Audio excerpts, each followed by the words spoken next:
Alrighty, I'd like to open this meeting, a special public board meeting for Tuesday, August 12th, 2020. I'd like to have a call to order. Roll call, please, Mrs. Burns. Mr. Parentano. Present. Mr. Allen. Present. Mrs. Bowman. Here. Ms. Boyle. Ms. Boyle. Irene, you got it on mute.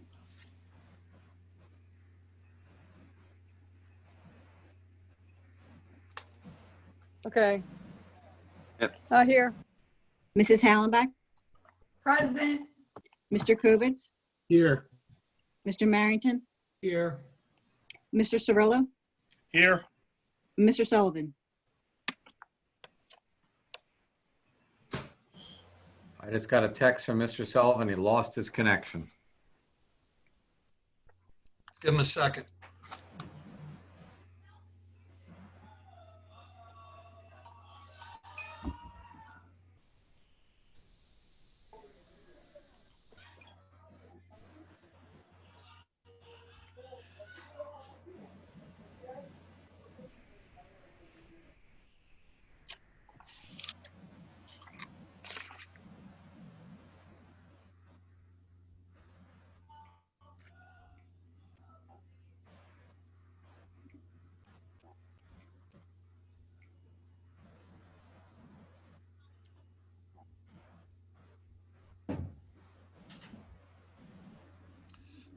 All right, I don't know what type of difficulties he's having.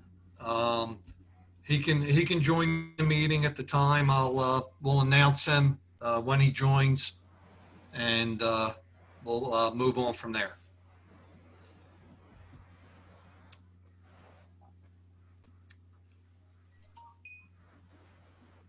I just got a text from him. He's working on his connection.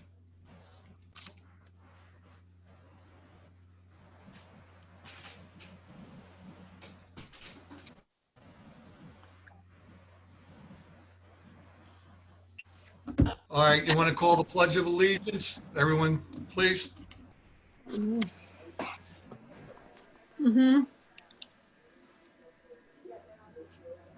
I pledge allegiance to the flag of America and to the republic which stands one nation, under God, indivisible, with liberty and justice for all.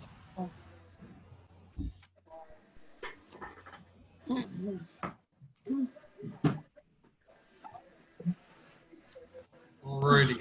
I'm going to start with our special action item announcement.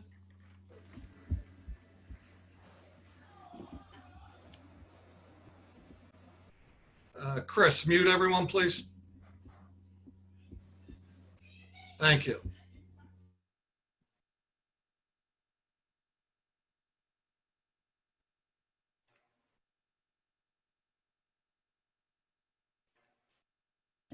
Okay. Section 2.01, continuation of suspension of policy number 006. Whereas the board policy 006.1, attendance at meetings via electronic communications was approved and adopted by the district on October 24th, 2017, in accordance to Pennsylvania School Code and local district guidelines, providing for only one board member to attend by teleconference and electronic communication. Whereas board policy 003 permits the board to suspend a board policy by a majority vote.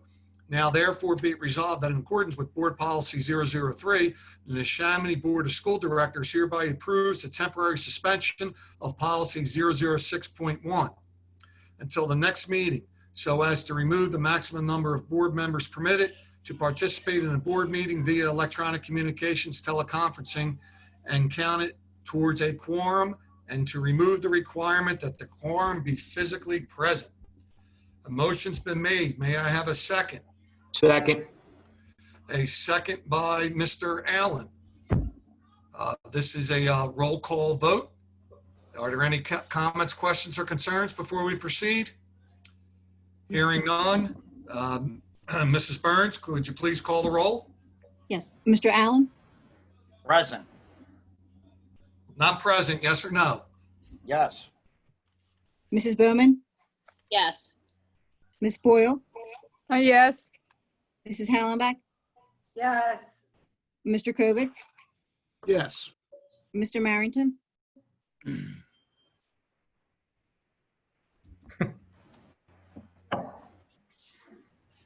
Mr. Marrington? You're muted, Dave. You're muted again. Yes. Mr. Parentano? Yes. Mr. Cirillo? Yes. And Mr. Sullivan? Yes. 9 yes. Thank you. I just want to let everyone know, and if our residents and guests that are attending this meeting, if you're not from the board or from the administration, could you please not only mute, but turn off your video until it becomes time if you're going to participate in public speaking. The bandwidth on Zoom sometimes can be very limiting, and it may knock people off. So if you could do us that courtesy, we would greatly appreciate it. Thank you.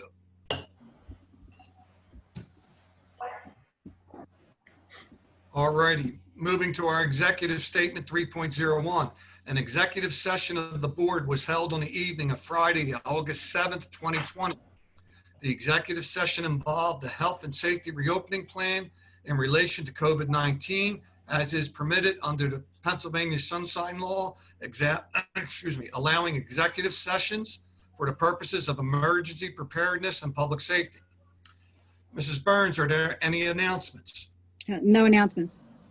Dr. McGee, would you please, Dr. McGee, would you please proceed with your report?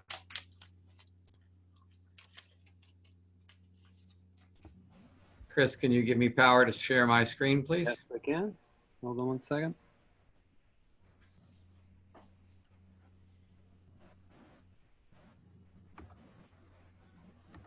Okay, should be good to go.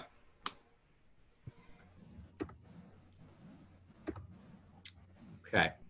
So basically what the board is approving tonight is a Pennsylvania Department of Education Health and Safety. Rob, Yes. I'm sorry, we forgot to announce that Mr. Sullivan has joined the meeting. So if the secretary would record that, please.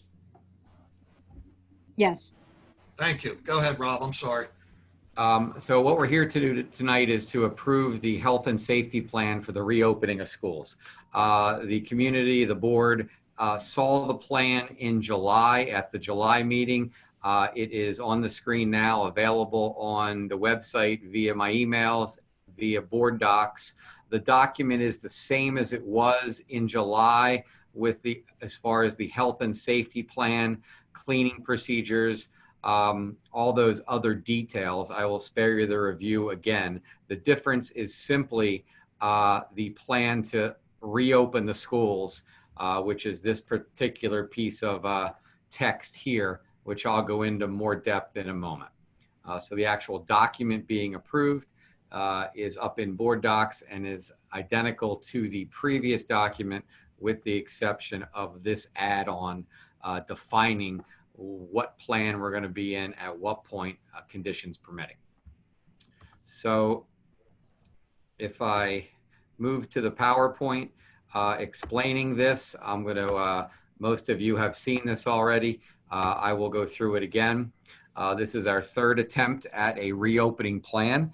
We started with a potential full reopening plan. That was at the end of June. We moved to a hybrid reopening plan with a step-in that started in September, midway through September, beginning full every other day instruction. And then just recently we moved to the present plan. So to give you an idea of where we are, if I can get a pointer here. Plan A is our ultimate goal at some point to bring every student back to school every day. We continue to plan for that and prepare for that, and hopefully that is somewhere in the near future. Plan B is bringing students in twice a week, reducing the size of the student population in both classes and the building.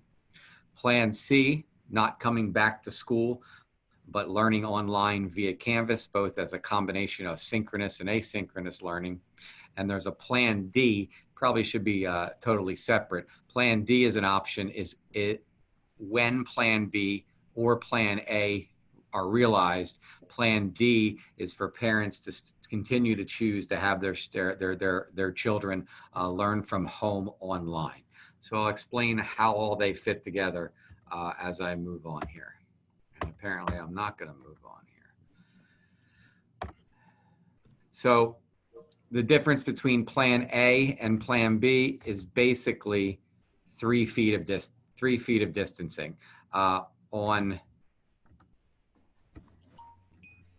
can't get my PowerPoint to work. For Plan A, desks in classrooms and in the lunchroom are about 3 feet apart. Plan B, desks in classrooms and the lunchroom are about 6 feet apart. So that's really the big difference between the two the number of kids in the building and the spacing between kids in a static's probably a better word, in environment. So this is new since the release of the plan on Monday. The Department of Education and the Department of Health in Pennsylvania put out a metric for us. So basically they have 3 levels: level of transmission in the community low, moderate, and I guess that's high, substantial. And there are two metrics. One, the incident rate per 100,000 residents, and the percent positive of COVID tests. And if we can, they recommend if you're less than 10% incident rate per 100,000 for a 7-day period, and less than 5% tests coming back positive for the 7-day period, these are your options for in-school learning. The moderate level, the incident rate is 10 to 100, or the positive testing rate is 5 to 10%, and then substantial, greater than 100 or greater than 10%. As of Monday, from the Bucks County Department of Health, our 7-day average in this particular column was 22. Again, that changes every day, but that would put us at the lower end of moderate with these 2 options. I apologize, I do not have this number from this week. So it gives us a metric, though each of the categories are somewhat broad, and the ors and ands and the options over here are pretty much the options that we have and don't actually define specifically what to do, as they are recommendations, but it gives us an idea as to where we are in Bucks County and where it fits within this particular metric. So give you an idea where others are in Bucks County. This has changed since Monday's PowerPoint as well. We're I think there's maybe one other district that is yet to decide, and that'll adjust some of these down here. But you have a general idea what other Bucks County districts have decided to do, at least their most recent decision. So what is the recommendation? One, that we delay the start of school from what was September 2nd for our first year in the building students, and September 3rd for all students, to September 8th, the Tuesday after Labor Day. That gives us a full week with our staff that we can prepare both for the online experience and for what will end up being student orientation days that I'll talk about in a second. On September 8th, I'm recommending Plan C, which is online learning, through Friday, October 2nd. Conditions permitting, at the end of September, at the last board meeting of September, October 5, is the potential to move to Plan B, which is the blue-red hybrid, where students come in 2 days and learn online for 3 days. I'll talk more about that in a second. Another benchmark at the end of October that gives us the potential to come all in based on the metrics in the community, based on our comfort level, based on any number of things. So that is an overview of the recommendation. So before I go any further, just a brief talk, because I'm going to use these words. Yes, you're welcome. The idea of synchronous learning versus asynchronous learning. All right. So synchronous is communication happens in real time. better engagement, instant feedback. Asynchronous learning, communication is not live, more convenient and flexible. Students work on their own. So I want you to think about synchronous learning is what we're doing right now. We're all in the same spot at the same time, and we can communicate if the rules permitted us. Asynchronous learning would be like commenting on Facebook. Everybody does it at their own time, whenever they care to. And if you want to go back and read what everybody said, you have the ability to do that. So synchronous, face-to-face on the computer. Asynchronous, not necessarily face-to-face. Do it on your own time and go back and see what everybody else did along the way. So this is the original school calendar where the start of school was here. We are proposing to slide it back to Tuesday, September 2nd, giving us a week with our staff to prepare, as this is their first day back to work here on August 31st. And we are also proposing that we open up our schools to parents for a quick walking tour to see what the environment looks like as we propose to bring their children back into school. From there, we go on with online learning, 2 asynchronous days, and then Fridays will be a full virtual synchronous day where kids go through their schedule. If it's the high school or middle school, they go period 1, 2, 3, 4, 5, 6, 7, 8. They see their classmates, they see their teacher in this environment as we're in now, and they learn throughout there. At the elementary level, it's not quite as rigid, possibly small visits throughout the day, 30 minutes.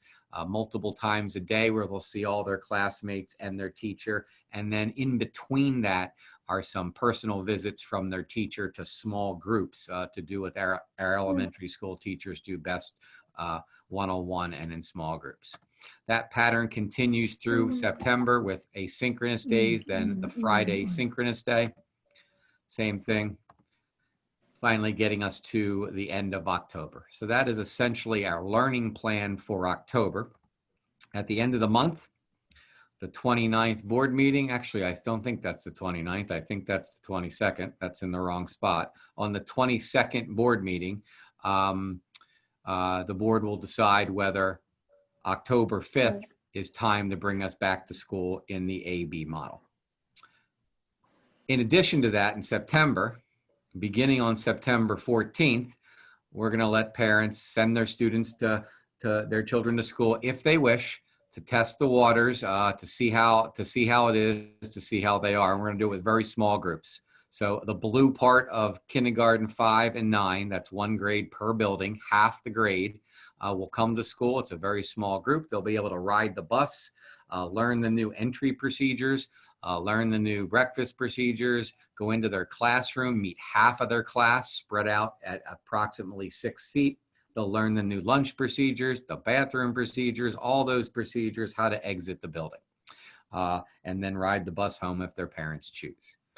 The other half of the class, the red team, comes in the next day, does the same thing.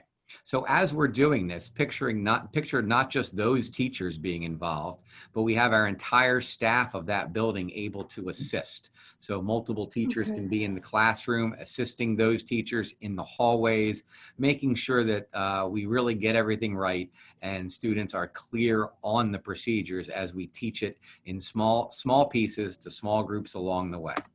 That continues with grade 1, 6, and 10, blue team, then red team. For those who aren't aware, the blue team is A to K and the red team is L to Z, and will obviously accommodate parents who would like to temporarily change their allegiance to blue or red. Continuing on, grade 2, 7, 11, both blue then red. And then finally, grade 3, 8, and 12, blue and red. And if you're really following along, you realize we missed grade 4, so they will come in here. And it also has us some flexibility here to add additional grades who have already been in. So that's what September looks like. The idea of making sure we can say what we are going to do and we can do it well. So if permitted, if circumstances present themselves in October, we can begin bringing in the blue-red hybrid, where on October 5th, half the school comes in and the red group learns online asynchronously That switches. Red comes in, blue stays home, learns asynchronously. That pattern continues. And then on Friday, we'll bring both blue and red groups together into synchronous face-to-face classes online, just like we're doing now throughout the day. That continues throughout the month of October in that pattern. We hope we can do this from our end. Our teachers will be in school. I'm pretty sure we can, and we're going to assess whether parents can receive it based on the number of children they have at home, their Wi-Fi access, and then we'll look at expanding that to various days if we're stuck in this model. I'll talk about that in a moment. So at the end of October, another decision point, and if we can, we move into full all in. But if we can't, if for whatever reason, moving back at the end of September, we can't move into the A-B model, the blue-red model, we'll stay online and we'll take that synchronous day and we'll expand it to 2 other days in the week. So that takes the shortcomings of these asynchronous days and really backs it up with live instruction. So that's our plan to expand if we are unable to get out of the online, and take that to November if for some reason we're still there again. Those synchronous days can be expanded again, assuming that we are able to do it and parents are able to receive it. So that's the backup plan. In November, if for some reason we can't get to all in, we will continue with the blue-red rotation. In my previous PowerPoint, I eliminated Veterans Day and the Thanksgiving break. Thank you for those who pointed it out to me. So I've added them back in. So in this particular model, if we happen to be staying in the blue-red rotation for more than that month, we will take a look at these asynchronous days. And by that time, we're wondering if we're not going to have the capacity to turn them into live streams or mirrorings of the classroom throughout the day. So that would be the plan, to expand that once we're sure we can do it. Our concern is that there are parents who aren't going to be able to support it at their end as far as getting their children to that spot at that time throughout the day for any number of reasons. And 2, with multiple people online, as we can see from our Zoom meetings, sometimes the home Wi-Fi does not support that. So we want to make sure if that's the case, we have alternate options for those students. So that gives you a general idea of the plan if we can get full in by November, or the backup plans to expand the face-to-face virtually synchronous learning along the way. So the big picture, again, this is our view of the future, one big gray cloud. If we start, we're going to start in plan A. And if for whatever reason we don't get out of plan A, we're going to enhance the face-to-face online experience throughout. Conditions permitting, at the earliest October, we'll get into plan B, which is 2 days in school, 3 days out of school, one of those days being a synchronous face-to-face remote classroom online. And if we remain in that model for longer than expected, we'll expand those synchronous opportunities, those face-to-face online opportunities as well. And the ultimate goal at some point is to bring them back all in when conditions permit, when the metrics work, when people are comfortable, and we can support everything.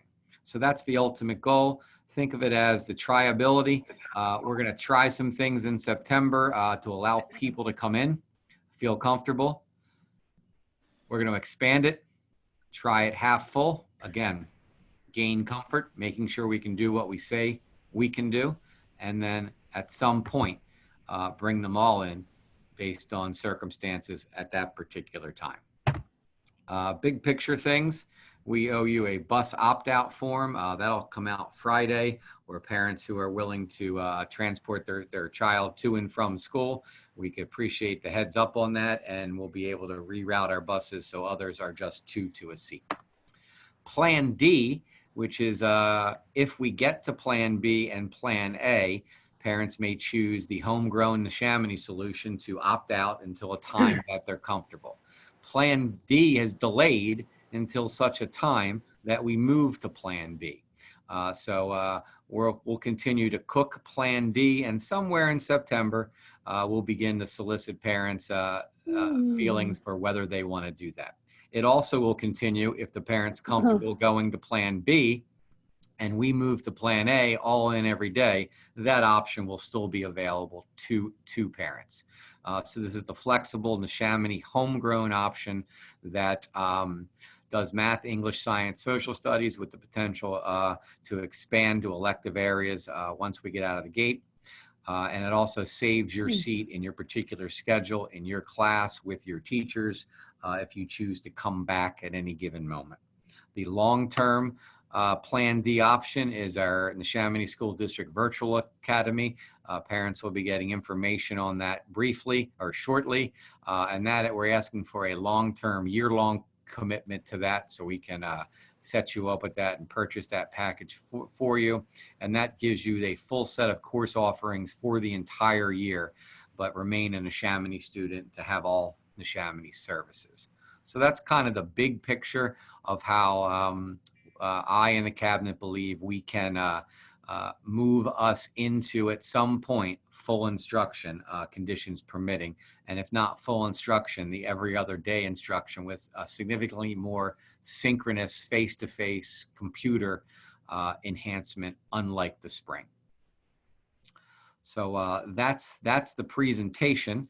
In addition to the school safety, health and safety plan, and all those details. So from the board, I'll be glad to take questions on that, either the health and safety plan or the reopening plan. Unless Mr. Parentano, this is not the time to do that. No, I would suggest that at this time, board members do ask their questions. There will be another opportunity when we proceed to the motion.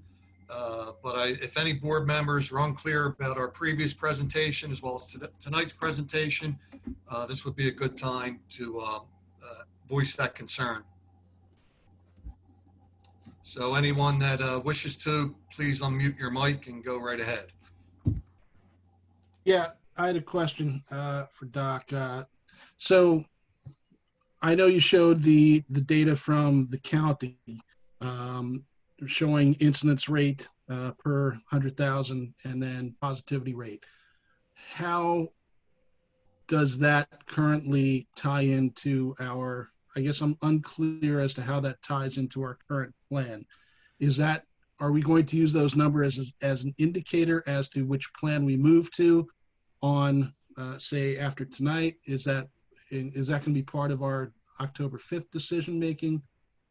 So as far as its that metric's influence on this plan, the metric came out moments after I sent the plan to the community. So it had zero influence on this plan. So it's not tied in currently at all? No, the fact it is a recommendation, and I would present. I will get the information from the Department of Health, so it's accurate, and I will update the board as to where we are with that metric, and the board and the cabinet will continue to use that metric as a one point of data. Appreciate it. Any other board members wish to pose the question before we move on? Go ahead, Mr. Allen. Rob, I know that you communicated it with me and Anthony communicated with me, the plan to meet the needs of our IEPs. And I would ask you to just give a brief discussion of that, if you would. So our present plan is to students with an IEP fall in a variety of different categories. So those who have the most difficulty learning at home from a computer, we are planning to bring them in for 4 days, even in September. And that continues through the blue-red model. So it does not include those who have itinerant support or a specific learning disability. It's a variety of other groups of kids who really need the one-to-one. Well, everybody needs the one-to-one in-class support. Let me just pull that back, but are just very unable to learn from the computer. We're also presently, and it hasn't come out yet, working on what we call, I'm going to lose the word, special services, PT, OT, speech, and hearing as well. So that plan is in the mix. The IU provides a lot of those services for us, and the IU has chosen to go online through, I want to say, the middle of October off the top of my head. So we are presently working that out as best we can, but it is in the works, and we are contacting those parents who fall into those categories as we speak, and most of them have already gotten an email. There'll be another email out on Monday, so they are getting separate communication as to not confuse everyone's communication in one. So those who still have questions about that, you can email me, and we will give you the answers that we have. And I'm not going to be disingenuous. The easiest way to handle any child to learn is face-to-face, and particularly those who have learning needs. So any substitute for that is not going to be quite the same. So we're going to have to provide some services and a lot of catch up when this is all over. All right. Thank you, Rob. Yep. Anyone else from the board? I raised my hand. Nobody noticed. I did not notice you raised your hand. No, I did not. I apologize.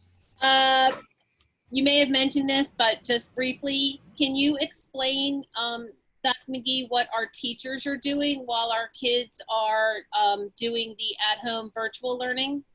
Our plan is to bring our teachers in. So one, they have access to our technology, our support. They have access to each other to produce a better product. And they have access to their resources and their classroom to do that synchronous Friday online.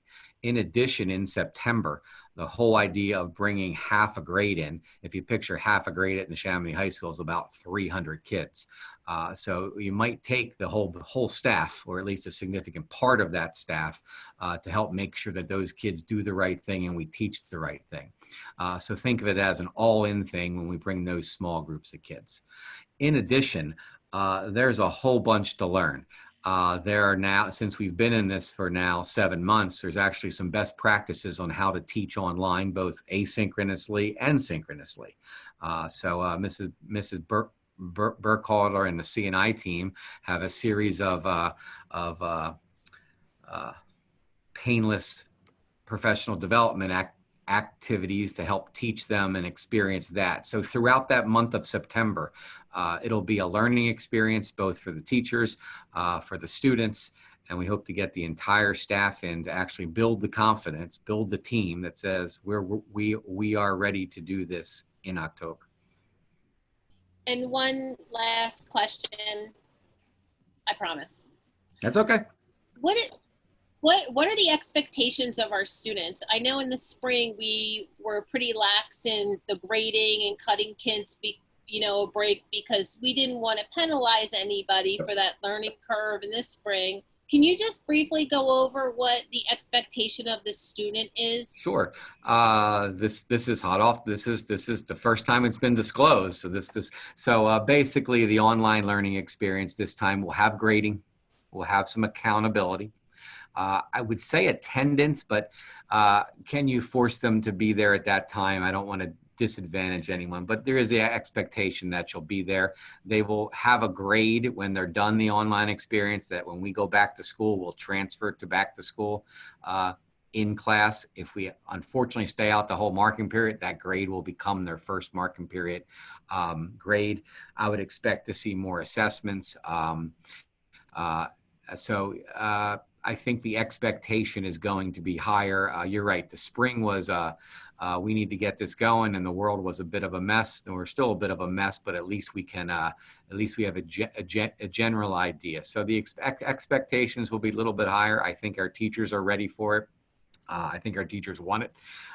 So as far as that, yes, but we have not communicated that out yet. So I think one of the big problems is when we say remote learning in September, everybody thinks this is what we did in April and May, and it's not going to be what we did. It's going to be better. We're hoping we aren't in it long enough to make it that much better, but we hope we don't have to take it to the the nth degree by being in it for months. But it will be better. It'll start with grading. It'll start with some synchronous requirements, etc. Thank you. Anyone else from the board? Hearing no others, I just got two quick ones. One, following up on what Cindy had stated. I want to make sure, we've gotten a lot of concerns from people about the rigor of our asynchronous learning. There's been some complaints that it did not meet a lot of people's needs. I just want you to know, I just want to know if you can inform the public that what we've worked on, I think you alluded to some of it, to make sure that we bring that rigor up to a more expected level. Yes. So again, the online learning will start with a Friday synchronous day, and then if it continues into October, it'll be 3 days a week. When we get into the hybrid mode, the class will join together on Friday, just like we're doing now. Hopefully not with 100 or 200 people in it, to be able to communicate and do some live instruction. Picture, this is my classroom. I'm a math teacher. I have my board here. I have all my supplies, my manipulatives. I can call on each of you. We can use the chat room. Zoom has the ability to break you out into groups where I can go manage those groups. So there's all that potential that we didn't do or weren't able to do, or I didn't make them do in the spring. I think they wanted as well, the teachers and the parents and the students. At the same time, Steve, there are going to be those who cannot access that type of hour by hour circumstance at home. Just pick the junior who has to watch their little 3-year-old brother all day, or do something else for mom and dad while they work. So we have to find a way to make sure that they're made whole and they have access to school as well. That's not their fault.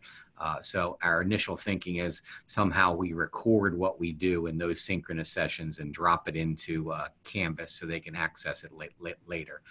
So though probably the highest question is, why aren't we doing synchronous learning? Now that we're doing it, I'm starting to get the other side like we got the spring. I don't know if I'm going to be able to get my child to do it for reason X, Y, and Z. So our goal is to make sure there's both avenues. Because if it was in school, there's one avenue, but the fact that it's at home, we're going to have to come up with two, in my thinking. Last question I have for you, and then we're going to move on, is I've received some questions about when we move to AB learning, the environment in the classroom as far as desk spacing goes. Is there a rule, a code of how are we measuring the distance between desk setups and or common table setups? Yep. I don't even know if we can use common tables. So in June, the cabinet walked every hallway of every building with every principal. And we visited different size classrooms that matched that building, because at the time we thought this blue-red model was about the only thing we could do. So we wanted to figure out if we could get 6 feet of distancing between the desks with half the kids in. So we did it. We used the 45, 45, 90 triangle. If anyone like a lesson in that, I'll stay on afterwards. And basically we figured out, or our administrators figured out, that with a 26 by 26 foot block, we could get 18 desks in it. So as long as we could find a 26 by 26 block, we could do better, at least 6 feet or better. So most of the rooms do that fine. Couple areas that are a little tight, which means either you move some kids or you move some stuff. But also, since the world is debating between 6 and 3 feet,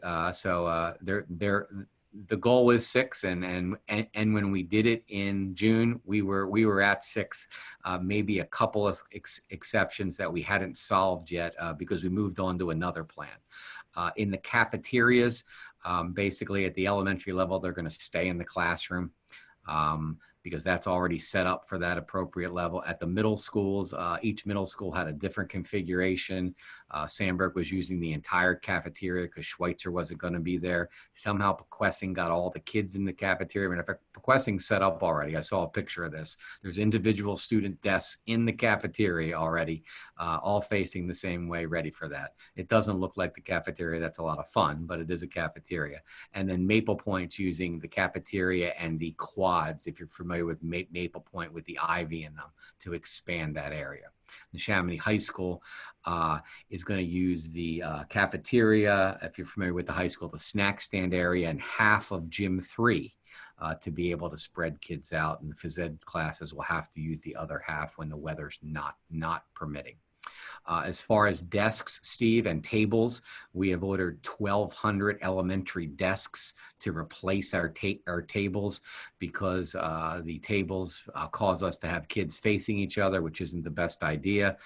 So we've ordered those desks and are able to replace those tables with desks. Fortunately, we need desks anyway, so it's just an expense that that actually betters our facility, and we probably bought some stuff that we wouldn't have bought for another year or two. So I don't know if that answered your question, Steve. No, that did. So we're going to have at least 6 foot of space between desks. I assume that means from center of one desk to a center of another desk. Correct. Center of seat to center of seat. Yes. Center seat to center seat. And there may be a few classrooms where we have to be creative. Correct. And there's also the idea at the secondary level, you're not going to divide the kids directly in half naturally. So Right. you might be able to do that at the elementary level by getting some parents to switch colors. But in the high school and the middle schools, every class is going to be different. So we're going to have to scan that master schedule, find where K and L are, count them up, and see if there are any big problems that cause us to be under that 6 foot limit. So fortunately, the classrooms have some wiggle room. A lot of stuff has to be taken out of the classrooms. As you can imagine, they managed to acquire things, and those things will have to be removed. But we're going to have to see how the master schedules fall, and see how the A to K breaks, and see what we can do maybe to move some kids, or make sure the classrooms fit. And in the worst case scenario, we have some backup areas for the time being. So if a classroom's tight or too tight, for example, both Pequessing and Sandburg have a back of the auditorium, which can be self-divided with a wall and screens, etc. So there are those areas as well. Okay. All right. We're going to move. Mr. Piriton, I did have one quick question. Go right ahead, Mr. Kovitz. Yeah, Doc, what about things like scheduled courses? I know there's a lot of work that goes into scheduling the high school courses. Are the courses that all the kids have been set up for, is that going to change at all, or that's going to stay the same? So one of the goals of this plan is to run the complete master schedule of every building. That way it's always there, so we can get back to it. So this is why, if we're in hybrid, we slide easily back to full in. This is why in Plan D, if a parent chooses it, we easily slide them back in. Some other schools have chosen to, for lack of a better word, blow up their master schedule, and I don't see their path home. But I'm sure they have a path to get back. But our path to get back is because it's always going to be there. So we're using outside sources, both with our teachers and other companies, to help with Plan D. So yes, in the online learning, students will get their regular schedule. They'll have their regular teachers, the electives, everything. And then if we go to the blue-red model, that they just meet them in person twice a week. And if we ever go all in, it is the same group. Thank you. Yep. Okay, one more item that Adam made me think of with his question, and this doesn't need an explanation, just more or less a confirmation. I just want to be sure that we all realize that two of the main reasons why we have not tried to move to a all-in model off the bat are: one, we are still procuring the material that we need to fulfill our health and safety plan, and two, significant, training. That first week of training with not being able to take place would have hindered our ability to carry out that proper health and safety plan. I just need, an affirmation of those are two of many reasons why we couldn't launch altogether in September. Yep. Those are two, and I would say the other large one is that I don't want to say staff. Our existing staff seems to be in good shape. Acquiring additional staff for roving cleaners, wiping down high touch areas, extra cafeteria support because we only have 3 people in 5 rooms. It doesn't work. Extra resource support. We were not successful in acquiring those type of applicants and getting them to the board next Tuesday for the start of school. And that's Okay. a significant part of our health and safety. And just to follow up on that, I want the public to know that our 2 major groups, our certified staff and our support staff, have very much committed to wanting to get our kids back in school as much as possible. We have a very, very high buy-in rate from them on our plan. They've been part of the process.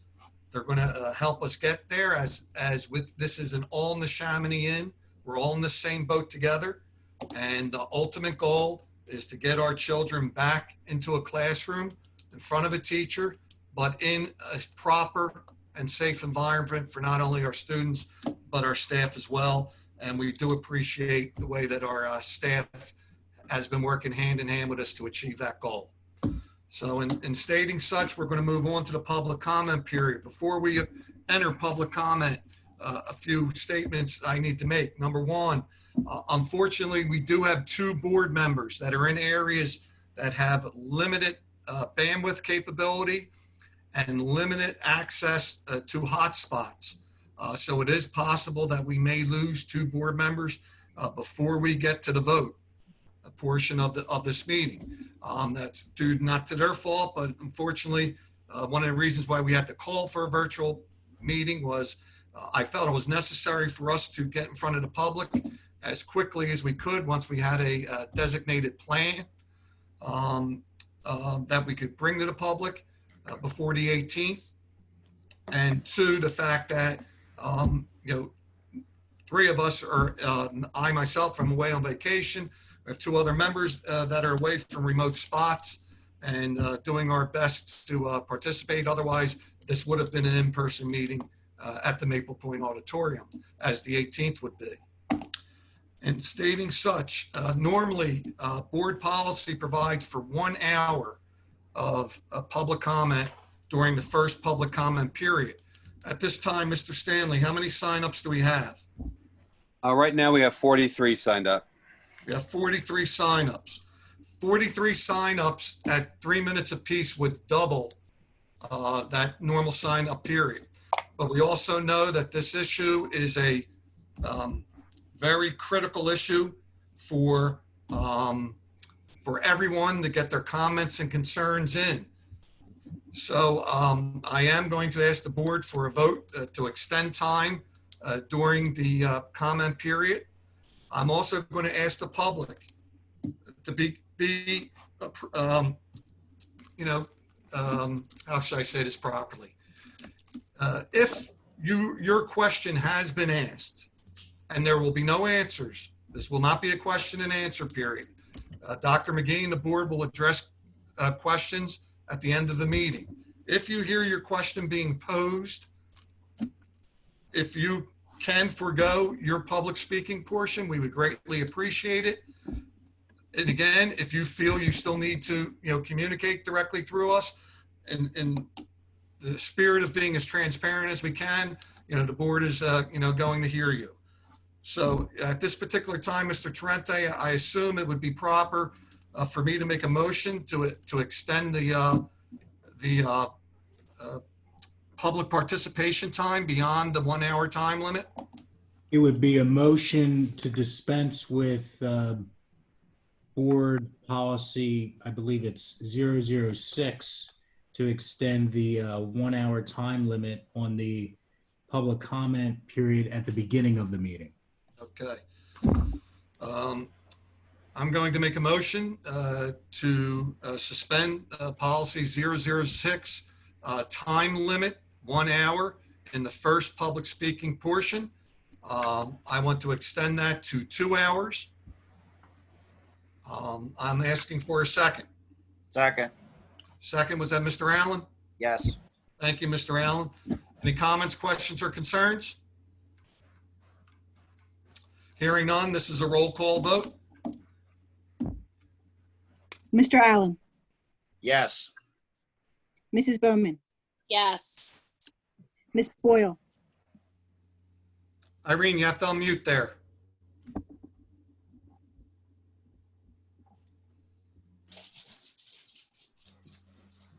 Irene, you have to unmute your mic.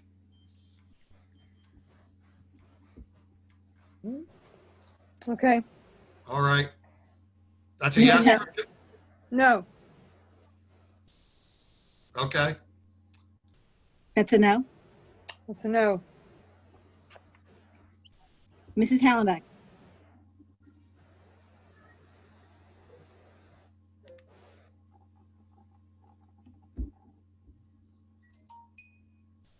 I think we might have lost her. She's one of those members that's in a bad area. Mr. Kovitz, Yes. Mr. Marrington, Yes. Mr. Parentano, Yes. Mr. Cirillo, Yes. Mr. Sullivan,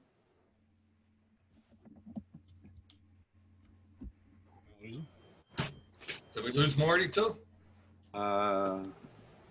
Yes, we did. Jennifer, I wasn't. Hold on, he's back. He's back. Mr. Mr. Sullivan, Sul- unmute, please. Unmute, please. Lost connection again. I'm back. Do you need to vote or to extend the time, yes or no? Yes. Okay, 7 yes, 1 no, and Mrs. Hallenbeck is not with us. Okay. All righty, motion passes. At this time, we're going to enter into our public comment portion. I ask everyone to please remember to state your name, the area in which you live, your occupation. During this public comment period, we will only be hearing on the agenda item. The agenda item now is the reopening of schools and the health and safety plan that's associated with it. Non-agenda items will only be taken up after all those that have wished to speak on agenda items have spoken. We are going to entertain the 43 that have signed up during this extended comment period up to 2 hours. Anyone that is not called within that 2-hour period will be the first to be called upon in the second speaking period. Just remember, we are all online together. There could be children listening. Please be respectful in your comments and no personal attacks. Mr. Stanley, would you please call the first speaker? Okay, I'm going to be calling these in the order that we received them. So if your name doesn't come up right away, please stay with me. First will be Melissa Lindinger. If you could unmute yourself, and you are on. Hi, thank you. Melissa Lindinger, Feasterville Trevos. I'm a teacher. Board of Directors and Dr. McGee, as a parent and as a public school teacher, I understand the logistical nightmare that this pandemic has imposed on our public schools, administration, teachers, and staff. I fully support the remote learning plan, but I understand it poses significant challenges to many families in our district. Regardless of the plan proposed tonight, there will be no way to satisfy the needs of every stakeholder. Though there's talk of people's comfort levels with returning to classrooms, what must guide our decisions is science. It's not safe for our community, for students, teachers, and staff to return to school in person at this time. That being said, I'm disappointed by the lack of detail laid out in the district's plan. A comprehensive 31-page plan was laid out last night in the district where I teach. It addresses new schedules to mitigate screen time, even illustrating sample student schedules, curricular adjustments to ensure social emotional needs are met using trauma-informed practices, identifies new tech tools the district will invest in, how it will provide professional development to teachers, alternative options for parents without childcare, among many other logistics of implementing such a drastically different learning plan. I can't fathom why the district cannot accommodate a 4-day-a-week synchronous instructional model. It was unclear in Dr. McGee's video, though he referenced needing to get teachers into the building first. Why do teachers need to report to buildings? On top of it exhibiting an incredible lack of trust in teachers' professionalism. If you're now saying the buildings may lack adequate bandwidth for them to teach synchronously from classrooms, this policy is an impediment to learning.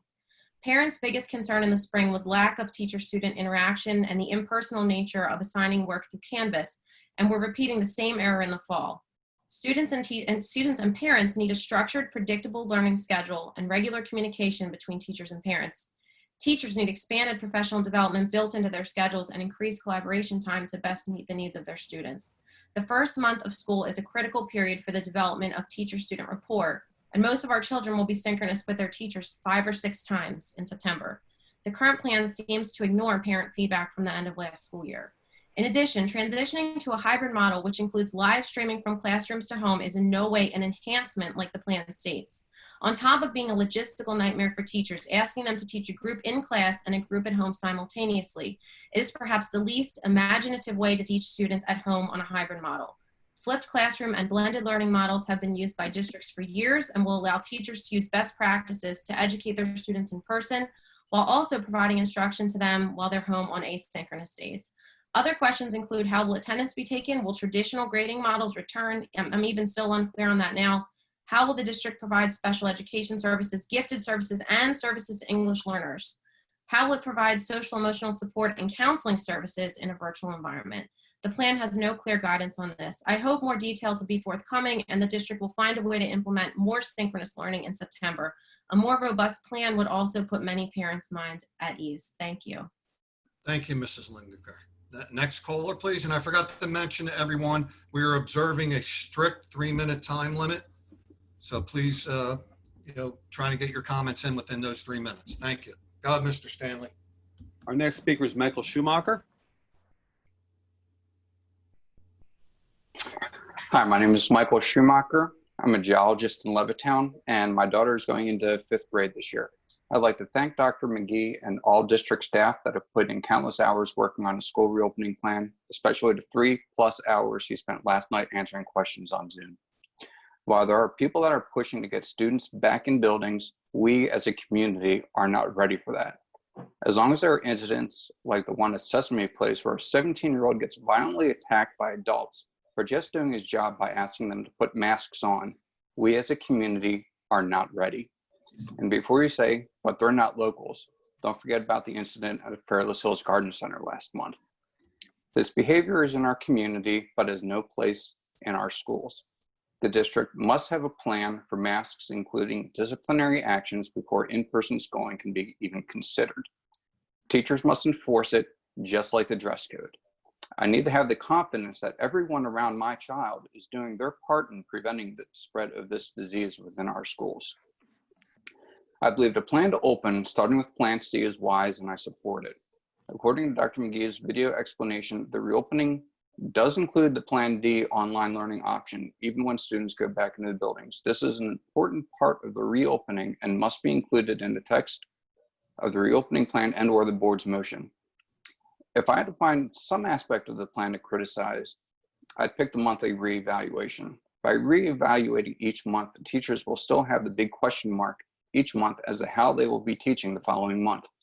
Give the teachers time to prep for this single teaching method of online and tell them up front it'll be for 2 months at a minimum, and I think the teachers will rise to the occasion. Just like how in-person school at some point later this year will be very different than in-person school last year, so will online schooling. But for online schooling, it will be better, not worse. After 2 months of online learning, then evaluate monthly for moving to Plan B. Once Plan B is enacted, wait a minimum of 6 weeks before considering the move to Plan A. You need more than 1 month to see if any cases of the disease have spread to other students in the buildings. Thank you for your time, and I look forward to your decision. Thank you, Mr. Schumacher. Next up, we're going to hear from, sorry, go ahead. Next, please. Eleanor Evans, please. Hello. I just wanted to say also before I start, my name is Eleanor Evans. I'm an art teacher and a parent of 4 children, 3 of whom are attending Neshaminy High School. I wanted to say thank you for all your efforts and your planning, your strategies, in response to the changing situation that continues to evolve due to COVID-19. I have 5 concerns. The first is, what is your plan with movement within the school? Will groupings of students be limited? Second, will there be temperature checks that would occur at drop-off, lunchtime, and dismissal? And will you restrict other people coming to campus? Will the visitors, contractors, guests will be required to fill out COVID-19 forms, have their temperature checked, and complete a contact tracing forms? And also, what is your lockdown and fire drill procedures? So if this had been addressed before, I did not hear it in the video and also in the questions answered. And also, lastly, the meals, will they be in homeroom or cafeteria? So those are the safety protocols that concerns me. Alrighty, is that the end of your comments, Ms. Evans? Yes. Thank you, and the board or the superintendent will try and answer them in board comments at the end of the meeting. Thank you. Thank you. Next up, thank you very much. We'll hear from Emily, and I apologize if I'm mispronouncing this, Dias, D-E-I-S. Emily, are you there?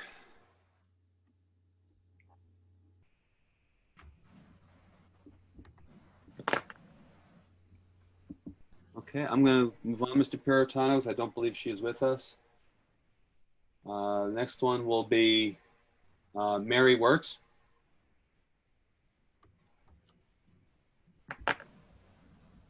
Mary Wirtz, are you there? Hey guys, this is actually Carl, her husband. Yeah, I'm here. I believe you guys answered my question, so I'll defer the time to the rest of the community. Thank you. Thank you very much, Mr. Wirtz. Thank you. All right, next up we have Megan Brock, please.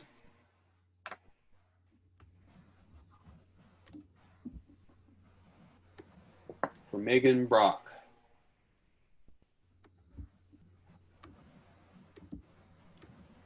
I'm not seeing that one, so I will move on again.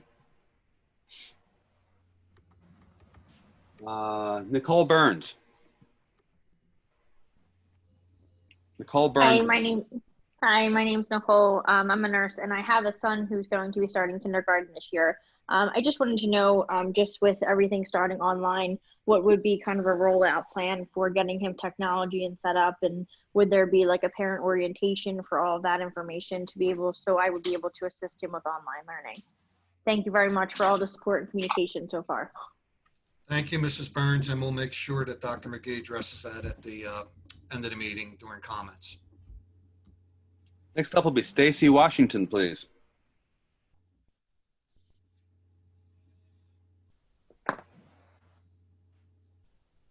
Stacy Washington, are you there? Hi, hello? Yes, go ahead. Yes, my name is Stacy Washington. I'm a certified school nurse for the Trenton Public School District. My son will be entering the 9th grade at Neshaminy High School. And I'm not sure, but I didn't hear anything mentioned about surveillance testing for COVID.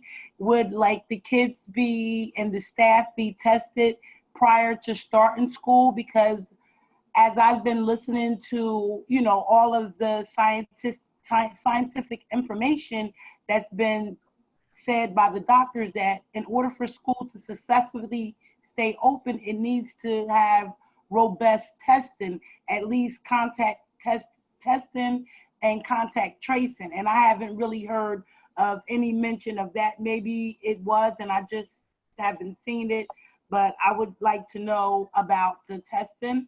And also I'm concerned about the kids eating in the cafeteria or even in their classroom with, you know, the mask being off. How would they store them? Where would they put them at? So I'm not sure if that was addressed, and that's all I have to say. Thank you very much, Mrs. Washington, for your questions. We'll try and get that answered for you at the end of the meeting. Thank you. All right. Eleanor Evans. I'm not sure. We may have already gotten that one. Yes, We thank are, you anyway, but I had already. Yeah, okay, sorry about that. Yeah, that was a double. We'll move on. Let's see, got a couple of doubles here. Give me 1 second. David Sullivan, please. Hi, my name is David Sullivan. I live in Levittown and I work as an engineer. Actually, for the most part, Melissa, I feel like summarized it best, but I just want to echo the fact that I simply don't understand the decision to do asynchronous as the default, whereas it should be, in my opinion, synchronous to really, it was really very obvious this last beginning in March how much of an impact it had on the education and dropped the quality of the education that was happening with the students. So it's not clear to me why we've gone with this default asynchronous instead of synchronous learning. And furthermore, what also was not clear to me was what, in addition to just attendance, assessments, and grading, is going to lend to success for the students in the for Neshaminy. It just those are a couple open questions I have. This started maybe March 2020. It's been 6 months. I'm a little surprised to see that that's not that plan hasn't really been fleshed out. Interested to know what the full plan will be. That's it for me. Thank you. thank you very much, Mr. Sullivan. Next up will be Lisa Judge.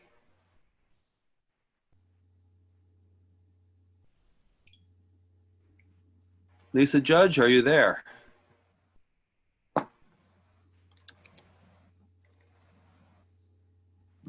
Okay, I will move on. I do not see her.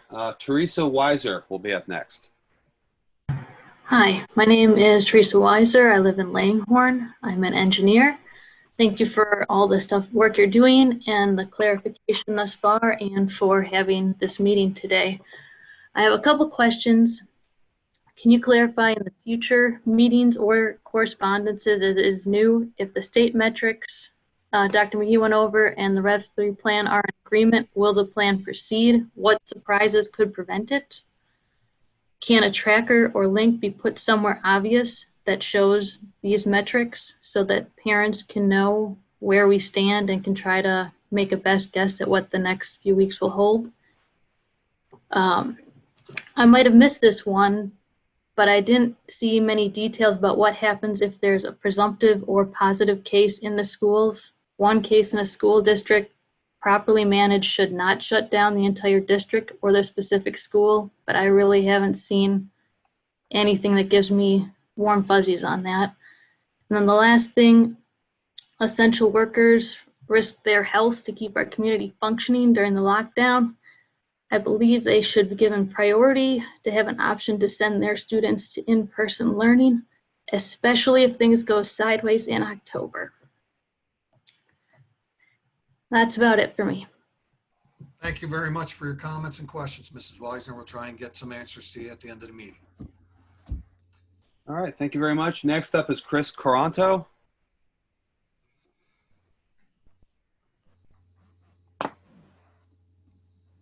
For Chris Coranto, Q-U-A-R-A-N-T-O, in case I'm mangling the name. All right, I'm going to move on.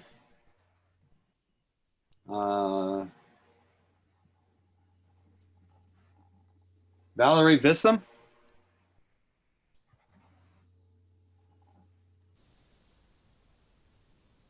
Looking for Valerie. Yes, here. Go ahead. Hello. Hi. Can you hear me? Yes, we can. Okay, how you doing? Good. Okay. First, I would like to say that I find the hybrid model counterproductive for autistic students as they rely on a routine and computerized learning, whether synchronized or asynchronous, is not conducive for all students. I know personally my kindergartner, was adverse to the online learning, and it was extremely difficult. So the AS students, some of them have regressed. And I didn't hear anything, if there will be any like several small pods of children, like whose parents would allow socialization versus, maybe parents who don't, particularly want socialization. I didn't hear anything, no clear plan on sanitation, what it will look like, and has the school considered clear masks for the elementary students, like especially like the first graders or the kindergartners, so that they can see each other's faces. If it's in school, since Diane Marseglia was unable to secure the clear mask that she had wanted. And one of my concerns about that was, if we get the clear mask, who's going to clean off the boogie snacks, when the child sneezes on it? Mrs. Washington touched on testing. And I had a question about that, like when would that take place, where and how often? And has the school considered a half-day option at all, or to cut back the hours? And I don't believe the school has given any consideration for most of the parents who are opting to pick up their students, what traffic would look like. And I didn't recall any discussion of how the buses would be disinfected. Also, you did make mention, or I'm sorry, I believe it was perhaps it was Mr. Piertano or another board member, mentioned that, maybe it was Mr. McGee, I apologize, that he said he could fit 18 kids in one room. Personally, at Tawanka, he has like 20 students in his class, so I know that would not be half, so I don't even know how that would even be possible. And I'm not sure like what has the school done for the classrooms to improve ventilation, and what's going to happen on October 5th, like what will you use to determine, to make any determination. How is blue and red? Your time is up, Mrs. Vitson. Okay. We have a 3-minute period. We'll try and answer some of those questions in the board comments. Thank you. All right, thank you. All righty. Retha Love, please.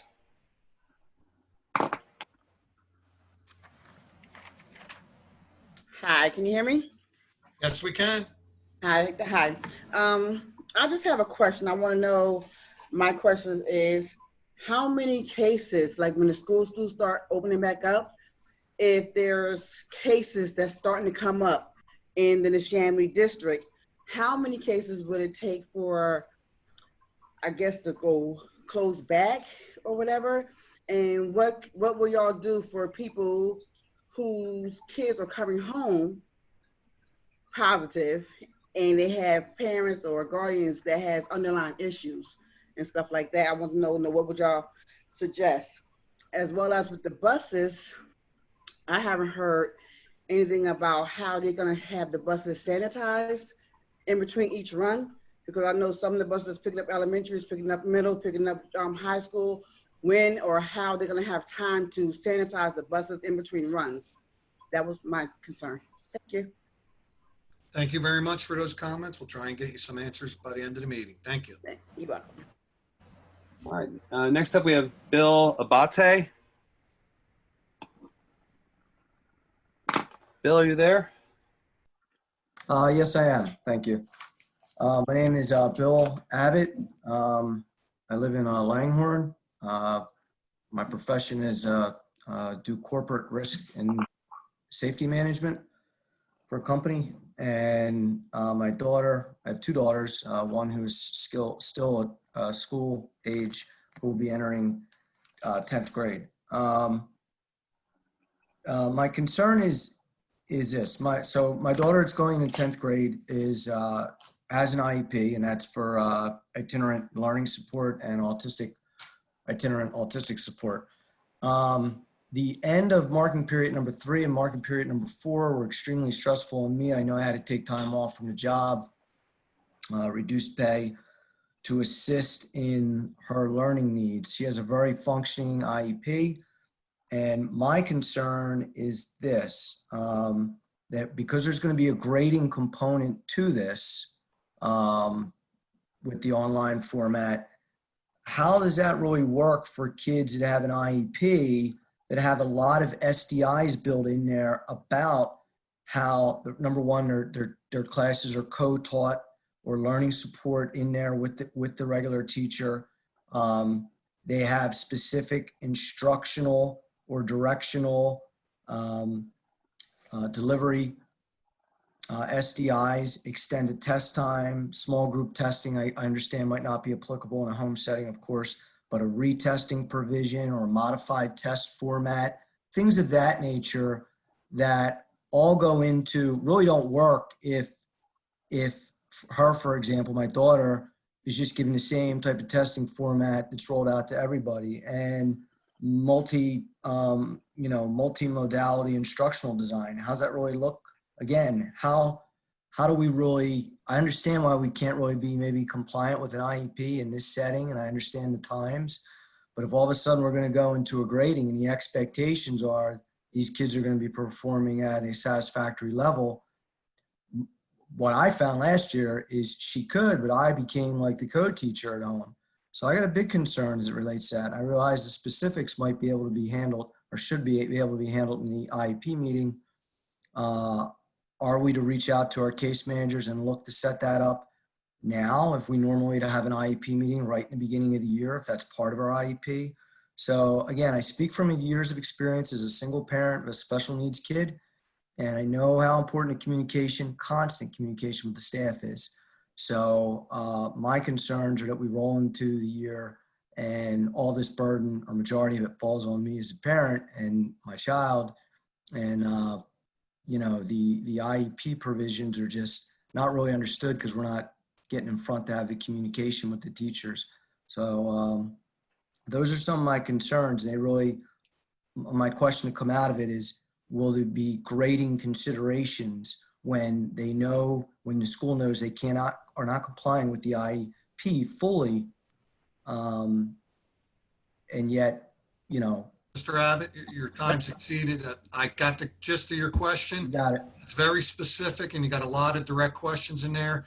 If we cannot answer them in this setting, we will definitely get you in touch with those from Pupil Services to try and give you more direct answers to your questions.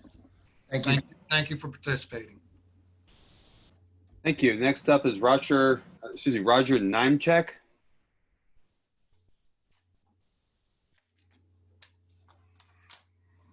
Roger, are you there? All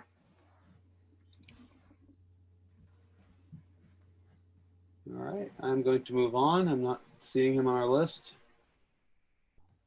Next up will be Della Kristen Brander.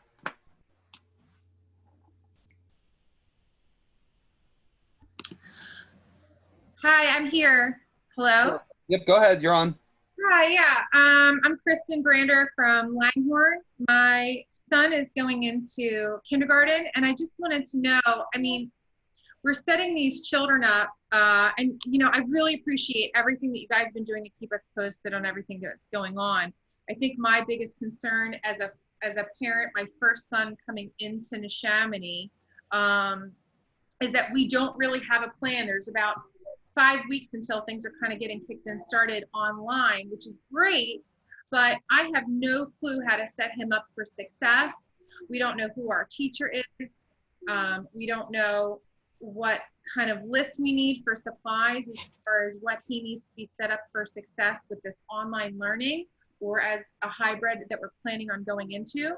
So I think my biggest concern is he's got questions. He went to a private school prior, and so he had a routine, and now he's going into this new school totally open-ended, having no clue what's going to happen, and he's nervous and scared, and we're trying to figure out how to set him up here at home to make sure that he's involved in, whether it's with his teacher or I'm trying to help him out as well. And we just don't know anything past the routine of either online learning, hybrid, or all in. I don't know. I did try calling to find out when we're going to get some more information as far as just what I need to do for him as far as kindergarten. But these kids, we're setting these new kids coming in for the Neshaminy School District. we're sending them kind of blindfolded, and we don't have anything to comfort them or give them an idea of how they're supposed to be, you know, this year. And I just wanted some answers on how we can help these newcomers coming in. I know that every kid is going to have difficulties this year, as well as they had at the end of last year. I just want to make sure that our new kids coming in have some kind of comfort knowing that, you know, they have support, and, you know, the parents that are home trying to problem solve all this have support as well. Like I said, we don't know who our teacher is. We don't know what kind of materials he may need. You know, I have 4, you know, children. My other daughter is in pre-K 4, and she's going in private school this year, which is where he was last year. And so you have either an opt to either online learn at home or go into the school. And so we've gotten kind of like a detailed, organized manner of how they're going to be, you know, participating if they're at home versus in school, you know, what they can do. We already know who our teacher is and kind of what the plan is so that we can guide them once the school year starts. And my son, who's going into kindergarten with Neshaminy this year, is kind of looking at me like, you know, like, am I doing the same thing or what am I doing? And I just don't have any answers for him. So how am I supposed to make him feel better about this situation and feel like he's going to be set up for success? Please don't eye roll, because that's really rude if that's what it was for. But, you know, I'd really appreciate some kind of answer on that. All right, Mrs. Brander, thank you. We'll try and get you some answers during board comments. Thank you. And again, thank you so much for everything that you guys are doing. I do greatly appreciate it. Thank you. Bye-bye. Thank you very much. Next up, we have Charles Bloom.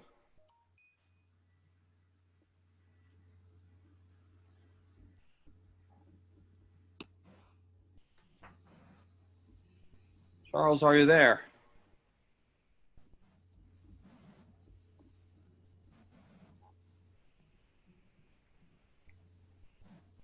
Okay, I have my next one just says VG. I don't know who that is.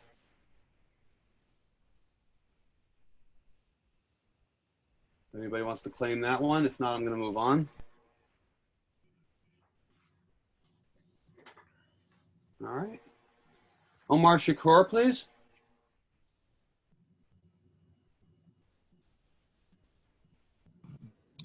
Hi, my Seems like questions were already answered. Thank you. Thank you, sir. No problem. All righty. Next up, we have Chris Winchester, please.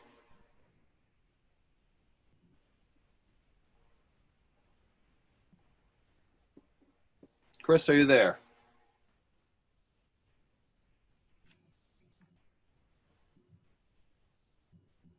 All right, I'm going to move on again then. Chris Hargraves.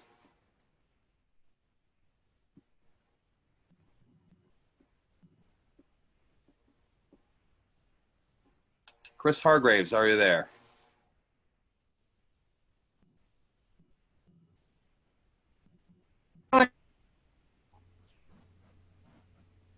Okay, I'm going to move along.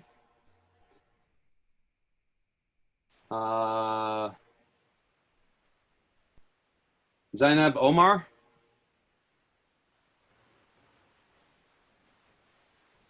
Zainab Omar, might be mispronouncing it. The feed on Facebook is not working. That would be my mother, and you also answered her question.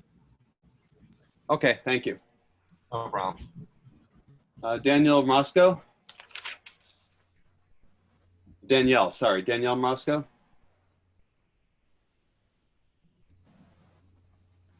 Danielle, are you there?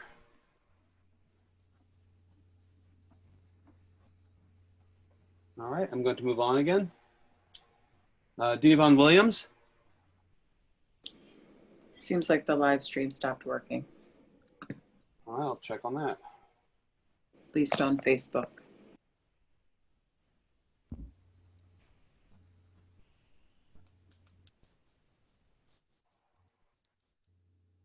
All right, give me 1 second. I will see if I can reconnect that.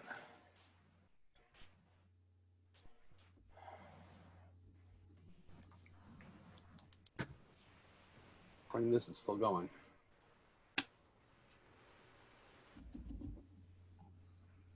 Yeah, it looks like it might have come back. Okay. Yeah, my feed's still going, so I'm going to carry on if that's all right.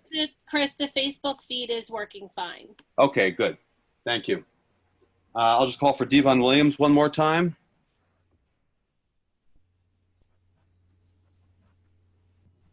All right, I'm going to move on to Adam C. Adam, are you there? From Levittown.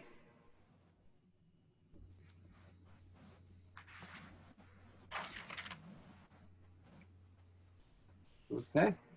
Lisa, oh boy, Babashevich? Lisa, are you there? Yes, I'm here. Hi. Okay, go ahead. Hi, my name is Lisa Babishevich. I'm a taxation auditor, and I have 3 students in the Neshaminy School District. And my concern is with the 5-year-old who's entering kindergarten and the mask wearing. How is it going to be enforced? If there are any exceptions other than medical, where a 5-year-old will not be forced to wear a mask, and if there are, I mean, how they're going to enforce it, and what are the consequences if he takes it off or doesn't keep it on? All right, thank you very much. We'll try and get you an answer during board comments. Thank you very much. Next up is Grace. Might be Grace Cole.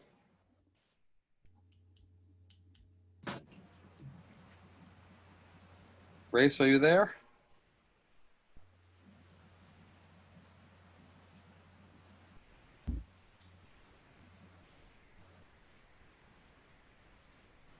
Okay, I'm going to move along. I have Wendy from Feasterville. I don't have a last name. Hi, this is Wendy. Hi, Wendy. Go ahead. Flanagan from Feasterville. I'm a social worker, and I have 2 kids in elementary school at Fertibar. I really, for the sake of time, I'm just going to echo what Melissa had said and really say everything that I wanted to point out. I do want to thank everyone for all the work that they've been doing.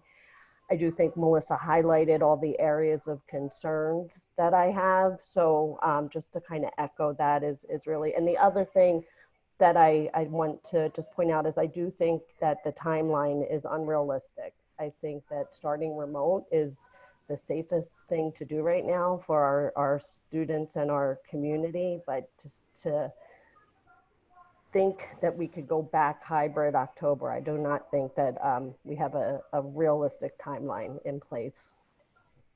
Thank you. Thank you very much for participating. All right, next up we have Justin Von Yu.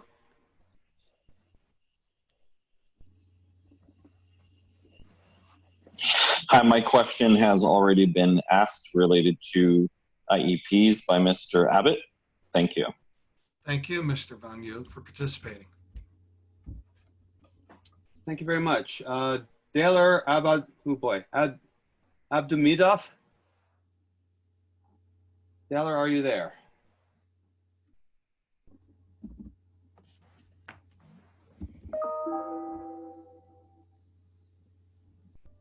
All right, Daler, I don't see you there, so I'm going to move along. Jenna DeMargian. Hi, this is Jenna. I have 2 kids. I live in Langhorne. I have 2 kids at Neshaminy, and I agree with Wendy. I echo Melissa. The first person to deliver public comment pretty much hit all of my concerns and all my points. I'm particularly concerned with the timeline. I agree that it doesn't feel realistic to me. A lot of it is based on these safety measures to be put in place. And I'm kind of curious what the static, I think he said either stagnant or static environment. And I know at the first meeting, Dr. McGee said, these measures put in place with the social distancing was based on children not moving. So I don't know if by static environment, it means, really kids being in place. So I worry about how realistic that is. Also, in his video presentation, he went through some unresolved issues. I'm curious if we'll get the opportunity to get an update on how they have been resolved prior to if schools do open October 2nd, in particular, again, with the mask wearing, how there may be students who aren't able to wear a mask, and if all these safety measures are in place to protect the children, but they can't really be put in place realistically, who are they protecting? And then the third concern with this reopening in October is that a lot of it is based on what it sounds like you're calling significant training for teachers. So the teachers sound like they're going to get some extensive training on these days that students will be able to attend the one day out of the month, but I'm not sure that the students will be very prepared come October on what they've been trained on that one day. I mean, I believe one of the members had said that the entire staff will be there to teach or to be, you know, all hands on deck for half of one grade. And October 2nd, we're going to get all the remaining grades. So I'm just not sure how the students will be better prepared come October based on that one day of training. So thank you. I know this is really hard for a lot of people, parents and the board and the administrator. So I appreciate your hard work. Thank you. Thank you so much for your comments and your participation. Thank you very much. Next up, we're looking for Jeremy Eisman. Hi, yes, thank you very much. My name is Jeremy Eisman. I live in Hollybrook and Langhorne, and I'm an accountant. My daughter is going into kindergarten, and just echoing some of the other concerns that the parents had. I think my biggest concern is technology. I mean, my daughter, she's a very smart young girl, but she just doesn't have much experience with computers, nor does she have a computer. So I guess one of our questions is, will they be provided with like a Chromebook or some type element of technology? And will they be trained on it so they have some ability to use it? I know that we'll have to sit with them whenever possible, but I mean, it'd be nice if they had some of their own ability to use the technology. But thank you very much, and I appreciate how hard everything is and everyone's hard work. Thank you very much, Mr. Eisman, for your participation. Thank you. Next up is Laura Sasterman. Hello. I'm Laura Sastermain, and I live in Pendel, and I'm a college professor. I want to echo everyone thanking you guys for the constant communication. I have family in other states, and they haven't had as much communication as you guys have given us, so I appreciate that. As a college professor, we have been training all summer to go online, and I know, of course, it's different. They're a lot older, but I want to say we've done training, you know, pretty much every week, and then optional training even more, and I'm sure the teachers have been doing the same. And one thing that's really been emphasized to us is communicating with our students earlier. Normally our Canvas page, for example, are only open the day that classes start. And we've been encouraged to get those up and open to our students earlier. And also we as teachers have written, you know, notes and letters to our college students, either sent out now or in the next few weeks. And I would just suggest that maybe that is something that our district can consider as well, sending this communication out earlier. I hear a lot of concerns about not knowing what's going to happen, and I know it's an extra burden on teachers, but I think if they could maybe know what class they're in and maybe have some communication with the parents, that would allay a lot of the fears. And then just briefly, I heard about IEPs, and I'm really glad to hear about those accommodations, but I'd also like to hear a little bit more about the gifted and AE students. And then lastly, I just want to thank the teachers because, you know, I know firsthand how much work they're doing. And thank you for giving us the opportunity to comment. Well, thank you for taking the time to participate. It's very much appreciated. Next up is Jeanette Eliason. Hi, good evening. I'm gonna, I think, mirror a couple of questions that we had. My main concern is obviously the COVID tracing, how we're gonna implement that in the schools. I mean, I know myself, I'm a human hygienist. I do have 2 children in the elementary school district. We're in Levittown. But I know working on a university level, we have to kind of check in before we can even go and get a pass to go into into the school. And then also at the end of the day, we have to track everywhere we've been throughout the entire hospital. So I'm wondering if this is going to be implemented into our schools, but then at the same time, what are we going to do and how are we going to handle COVID positive cases? Because we do have to worry about the HIPAA laws. So how are we going to contact everybody who, or all the students that are in those classrooms where there may be positive cases? The other thing is obviously with kindergarten, I did have a question about that. Are these students going to be getting iPads? I know our older daughter who's going into 3rd grade has the Chromebook already, or so I just wanted to know, when will we be able to pick something up for these kindergarten students? I just feel like we're kind of getting pressed up against time because we're already into April and the school is starting soon. So I feel like getting some answers resolved would be very beneficial, so us parents can actually really get prepared for the upcoming school year. Thank you guys for everything you're doing. We really appreciate it. Thank you so much for participating with us tonight. We'll try and get you some answers during board comments. All righty. Next up is Lisa Sacharchuk. Hi, my name is Lisa Saharchak. I live in Langhorne. I have a few questions. The first of which I've actually already called Dr. McGee on, but if my daughter wakes up and she's just not feeling well that day, she has a fever, but she's well enough to participate in school, I as a parent would not want to send her because of the circumstances going on, but she's well enough to participate. If we are online at that time, what are my options to, on the fly, be able to join a class so she doesn't miss so many days of school just because she has the sniffles? Similarly, we are also planning a trip out of state, and if we are required to quarantine for 2 weeks when we return, she can't miss an additional 2 weeks of school. So what would the plan be if we are all in at that point, and would I be able to switch to an online option for those 2 weeks on the fly? Similarly to the last person who just spoke about the contact tracing, of course there's HIPAA laws, but would we have any transparency into if anybody was infected, how many cases are throughout the school district?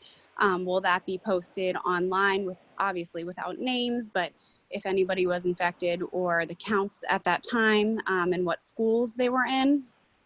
And then lastly, what are our options for busing? I'm not completely clear on that. I know that an opt-out form is coming, but will we know that the 50% capacity has been met? Or if we can't meet that 50% capacity, will we have to go back and basically be forced to drive the children to school, causing more traffic problems? But again, thank you very much for everything that you guys are doing. And I really appreciate the communication that we've had so far, especially with Dr. McGee. I think you're doing a great job. Thank you. Thank you for your questions, and we'll try and get you some answers during board comments. All righty. Thank you very much. Next up is Keith Falls.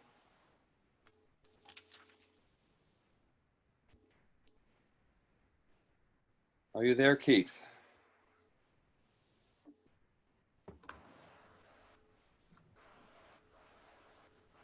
Okay, I'm going to move on then. Joseph Schrank is next. Hi, thank you for taking my call. No problem. Go ahead. My only question is, I have 3 daughters, 2 that are going into high school. One's a senior, one's going to be a sophomore. My more concern is with my youngest daughter going into 1st grade. Are there any options that are available for parents that have to work and are unable to set their children up during school hours, that are unable to work from home? Myself, I'm a police officer. We're in Feasterville-Trevose. I'm a police officer in Philadelphia, and our schedules aren't flexible in that capacity. And my only concern is I don't want my daughter to be jeopardized or penalized due to their parents have to work and not be able to attend that class at that time. So that's my really only main concern is, are there any options for parents that are unable to set their children up due to work? But thank you. Thank you, Joseph, for your questions, and we'll try and get you some answers. All righty. Next up is Deb Harker.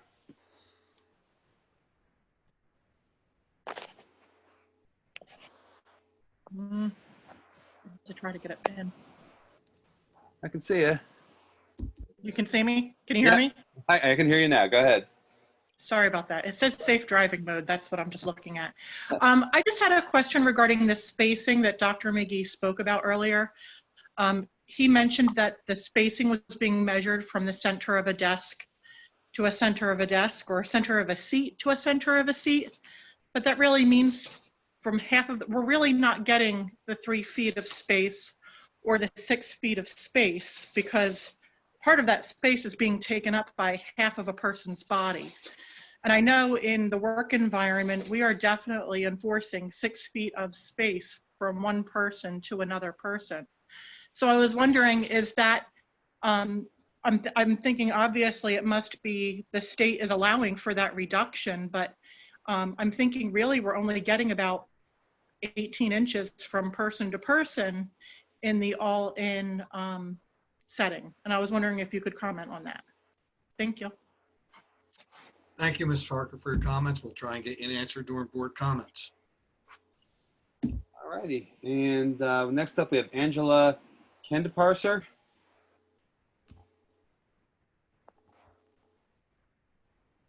You there, Angela?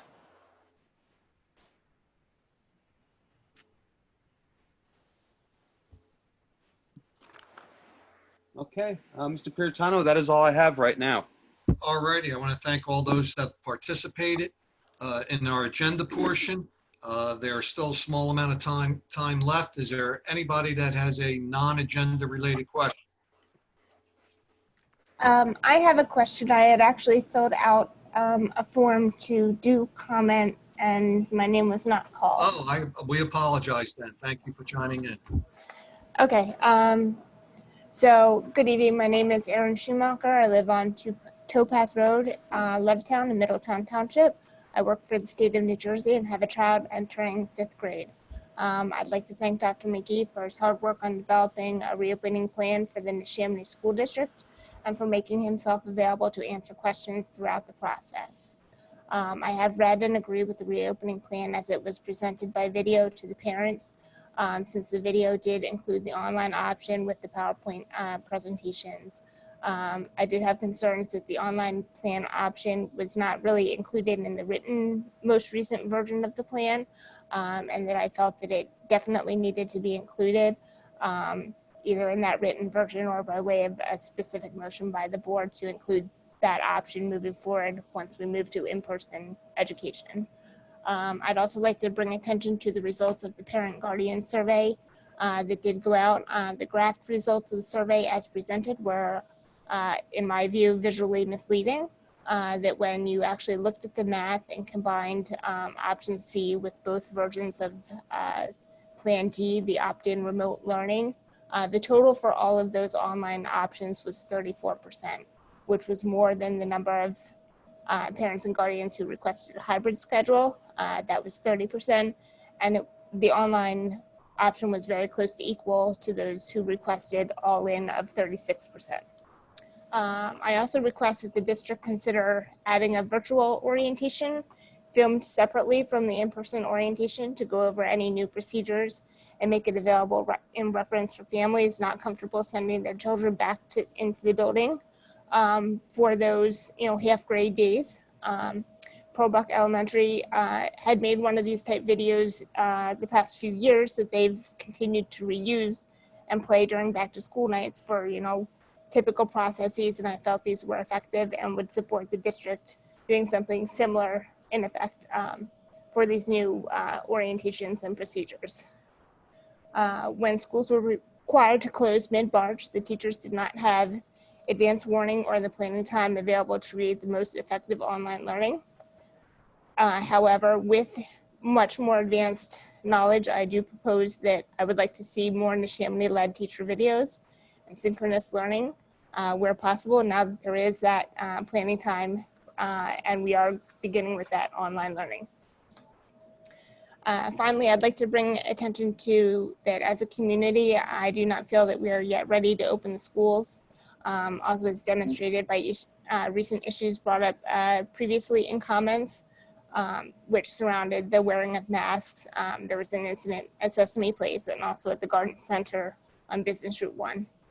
If employees are being assaulted by members of the general public just for being asked to wear a mask per the governor's mandate, the school district must develop clear policies in regards to mask wearing in the schools prior to even considering any in-person learning. Before my child will attend in-person learning, I need to know that they will be protected by everyone wearing masks as required under the mandate, and the incidents which we have seen from the general public will not be tolerated or take place in our schools. So thank you for your consideration. Thank you, Mrs. Schumacher, for your participation. We'll see what answers we can get you in board comments. All right, I'm calling one last time for any speakers on agenda items. Hi, my name wasn't called. I'd like to speak if that's possible. Oh, I'm sorry. Again, we missed someone. I apologize. Go right ahead. You have 3 minutes. Please. My name is Megan Brock. Go ahead. Yep, my name is Megan Brock. I live in Levittown. I have a 5- and 7-year-old. I'm a registered nurse. I'm also a photographer. My concern is that we're not taking serious enough the serious ramifications of not having our children in person school. In Bucks County, as of today, there's currently 2 patients hospitalized, 0 ventilated. I believe the number of overall children who have died from coronavirus nationwide is under 200. Dr. Redfield from the CDC recently said this on July 31st in front of a Senate hearing. It's important to realize that it's the public health's best interest for K through 12 students to get back to face-to-face learning. There's really very significant public health consequences of the school closure. 7.1 million kids get their mental health service at schools. They get their nutritional support from their schools. We're seeing an increase in drug use disorders as well as suicide in adolescent individuals. I do think that it's really important to realize it's not public health versus the economy about school reopening. And I'm just really, I hope that the school district is really considering the calculable cost of life to our children in terms of their physical well-being, their mental well-being, and their educational well-being. As a registered nurse, and my husband also works, I cannot be home to educate my children. Per the American Academy of Pediatrics, they recommend 1.5 or less screen time for small children. To assume that kids can learn online, especially kids with 2 working parents, is developmentally inappropriate and frankly flies in the face of recommendations from both the CDC, the Academy of American Pediatrics, and doctors all around the world.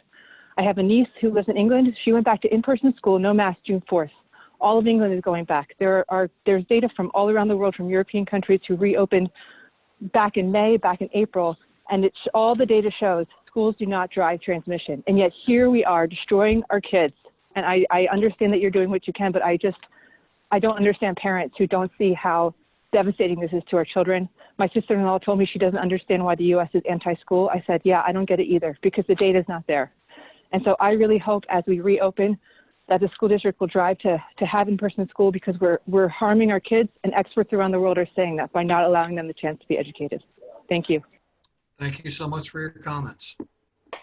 Mr. Parentano, this is Mark Shubin. I'd like to make a comment. Go right ahead, Mr. Shubin. So Mark Shubin, Langhorne. I have 2 children in the school district, one in the high school, one in the middle. First off, I'd like to thank Dr. McGee, the staff, and all you board members for serving. This is tough times, and I can't imagine what you all are going through. That being said, I have to say that I'm disappointed that after a survey and quite a bit of time, and really with an understanding that if we did flatten the curve here in Bucks County, that we'd have some sort of hybrid mode here for the kids to be in school. I'm disappointed we're not at that point. This county has done a great job. Clearly the metrics are where they need to be. We should have the safety protocols in place, and we should, at the very minimum, have a hybrid approach to in school. I've heard some really good programs out there, half the school in 1 week, the other half in the other week, whatever it may be. These kids need to be back in the school in some manner. And I'm really concerned, since the metrics are that good today, what is the, what tolerable risk is the school district willing to take to put kids back in the school? Because if you think about it, 2 months from now, the metrics, if they're better, or let's say they're not, what is the tolerable risk? What is the real metric here, folks, that is going to drive putting the kids back in the school? I'm a little concerned we're not going to see anything better than what we're seeing today in the county of Bucks to be able to enable our kids to go back in school. I was hoping that the kids would be back at school early, right? And have all these precautions, all this planning in place, so they have some normalcy here. And then we can kind of adjust based on that hybrid mode. So I'm disappointed that we're not at that point. I really was hoping all these months that we'd have that planning in place and we'd get some kids in school at this point. And I think that, we owe it to these kids to get the synchronous learning, as much as possible. I don't think we're doing enough of that. And I think we need really a strategy and transparency as to communicate to the public what it's going to take to get these kids back in school specifically. So again, thank you for your time and have a great evening. Thank you, Mr. Shubin, for your comments, and we'll try and get you some answers during board comment. Members of the board, may I make a comment? We had two people chime in at the same time here. I can. Is that you, Michael? I can wait. The lady go. Mrs. Harvey, would you like to chime in? I would like to chime in. Well, thank you all. I've spoken with some of you many, many times already the past few months, if not the past few years, so thank you all. Dr. McGee answered some of my questions earlier this evening on the phone, so again, thank you. I do have a question to bring up for the teachers.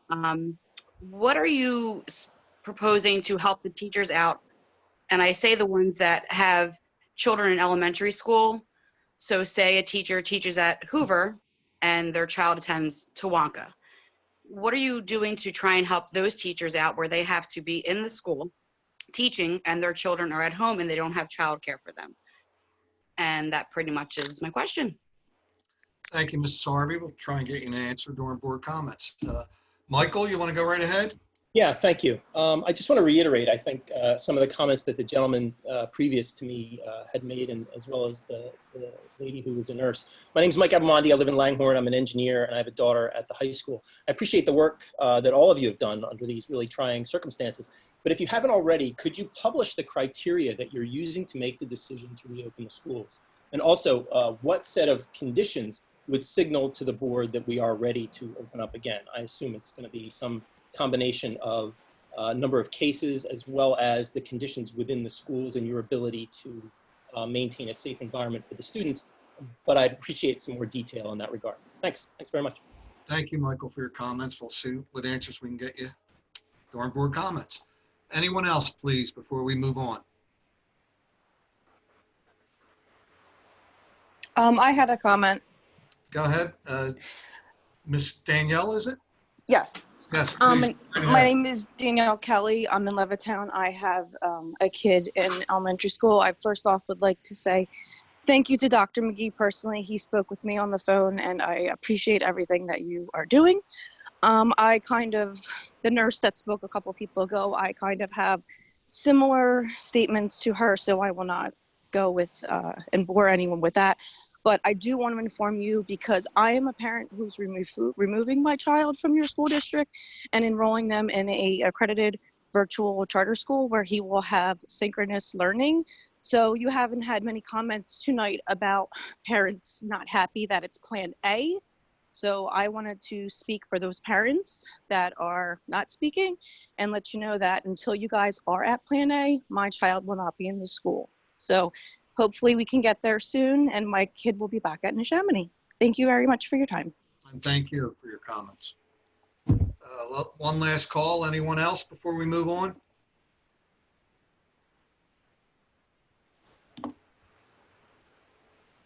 All right, hearing none, we're now going to move on to the next agenda item and close this period of public comment. That brings us to, I can get my agenda back up here if I can find it. Just give me 1 second, please.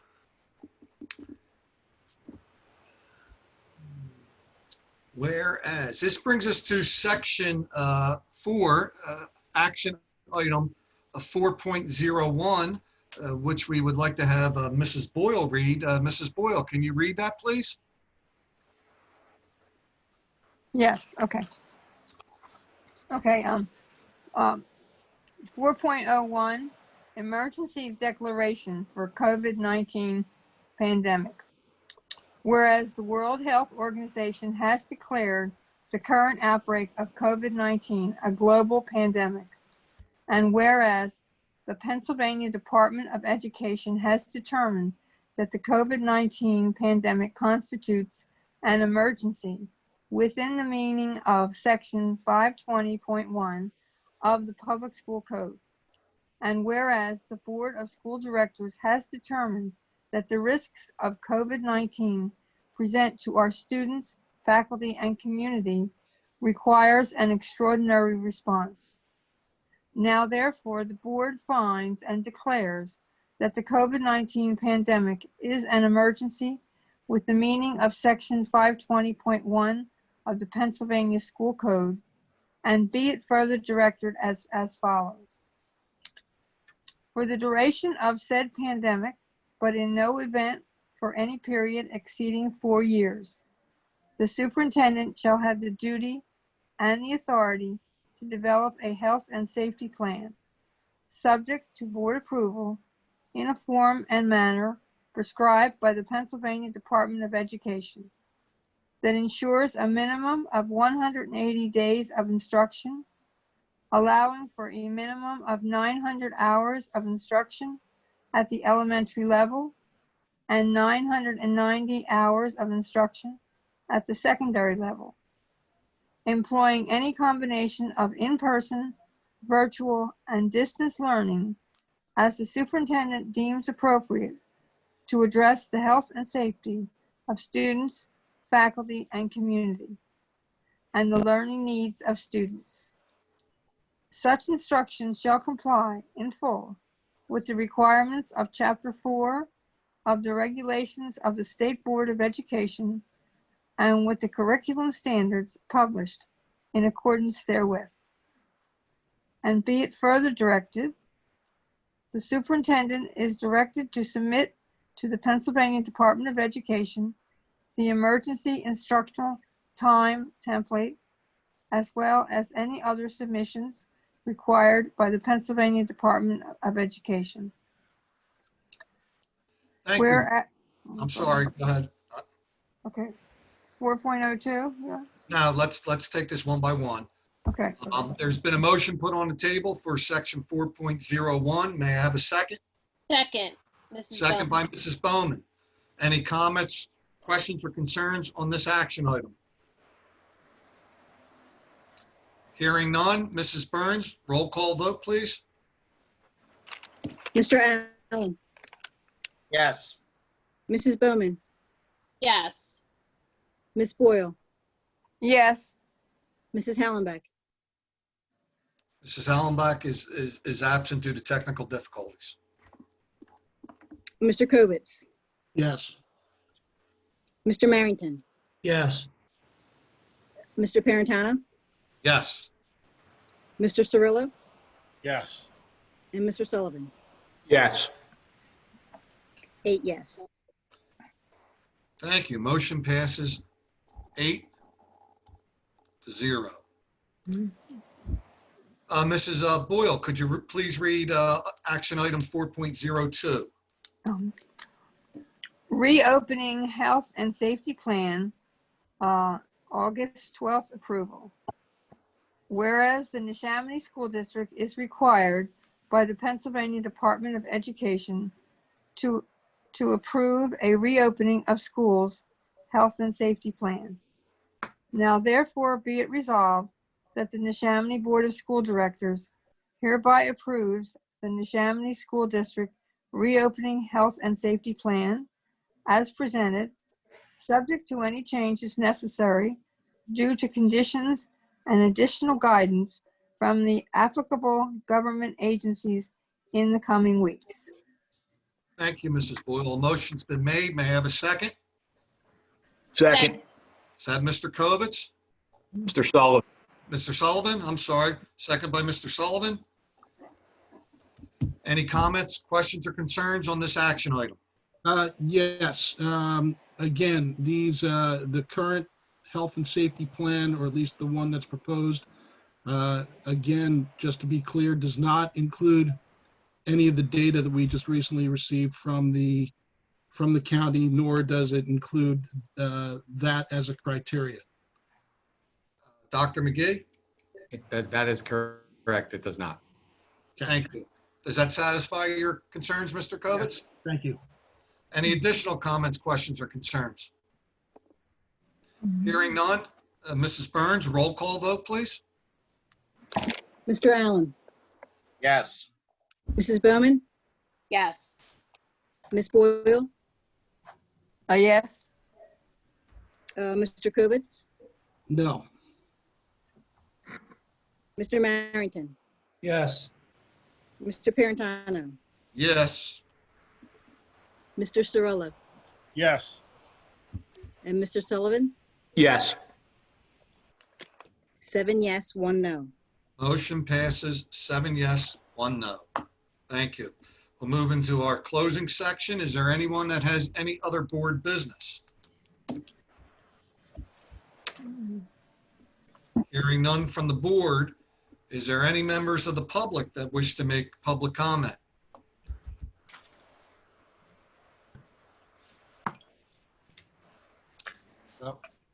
Yeah, Mr. Parentano, just one question. This is Yes, Mark Mr. Shubin. Shubin, same rules apply, 3 minutes, state your name and occupation. Mark Shubin, sales executive. Just a quick question. Yes, sir. I understand that, kind of last year, there was some disciplinary issues on the Zoom meetings that were taking place. I was interested to hear what Dr. McGee was thinking about or what he was going to institute with some of the mischief that was going on some of those meetings. So I'd be interested to hear what those ideas are. You're referring to our students' educational Zoom meetings. That is correct. Yes. Okay. Yes. All righty. Thank you, Mr. Shubin. Is there anyone else that would like to make public comment? Just something quick. Go right ahead, Mrs. Linford. Yes, thank you. I know that in the Abington School District, the PTOs and PTAs are working with families to kind of help families organize with one another for childcare reasons. So like getting families together to go to neighborhood schools, just they're kind of trying to help facilitate that. So I wanted to suggest that perhaps the PTOs, PTAs maybe help facilitate some of that for the families. And I also know that the district is contracting with the local Y there also to provide childcare for families. So I don't know if that's something similar would be an option, but I just wanted to put it out there. Oh, thank you. Thank you for those comments. Is there anyone else that would like to make any public comment? Yes, I would. Go ahead. Is Mr. Wagner, is that correct? Yes. Nick Wagner. I live in Levittown. I have 3 children one's in tech school and 2 in the Neshaminy School District. Yes, sir. I have a 5-year-old getting ready to start kindergarten. I just wanted to know if the school district was going to provide a Chromebook or something for my son, number one. And then the other thing I had was with the synchronous and asynchronous education, is it possible for me to opt out for asynchronous education instead of synchronous education? Because both my wife and I are essential workers and we're at work during the hours of school. So getting my 5-year-old to get on the internet's kind of difficult. And that's it. Thank you, Mr. Wagner. Anyone else, please? I have one question. Go ahead, Mr. Schumacher. Just to clarify, what you just voted on was the approval of the health and safety plan and the approval for the reopening as presented by Dr. McGee, correct? We'll get you those answers in board comments, sir. Okay. Anyone else, please? Yes, I have a suggestion.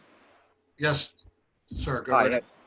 name's Joe Schrank. I just talked to you earlier about options for parents who are unable to work and clarifying what the gentleman just said about his issue as well.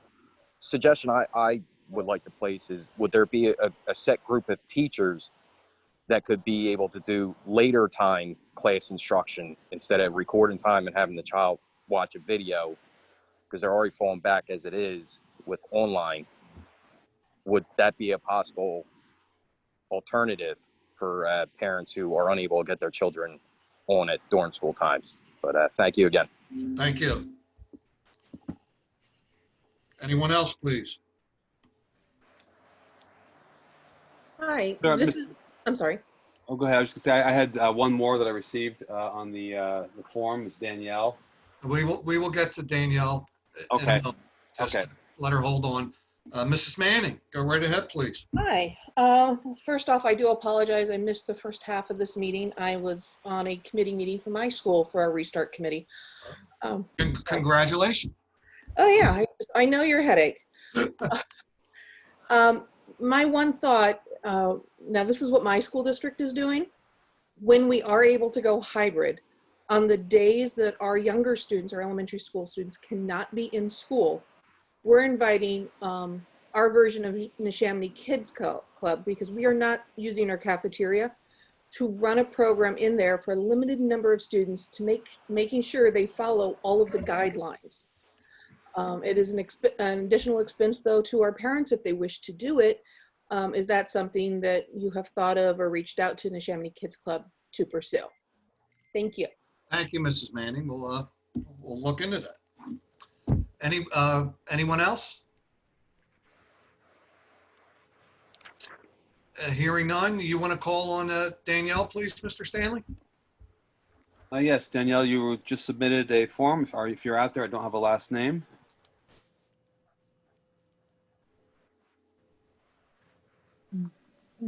Okay, I guess not. All righty. We're going to close public comment and move on to board comment. Before we start the board comment, Mrs. Bowman at a remote location lost her hotspot connection, so she will not be able to finish the meeting with us. So we will start out with, who's after Mrs. Bowman? I forget. That we usually, Mrs. Boyle, do you have any public comment that you would like to add? Well, you know what? If you don't mind, Irene, I'd like to give Dr. McGee a chance first to go through the list of questions he received.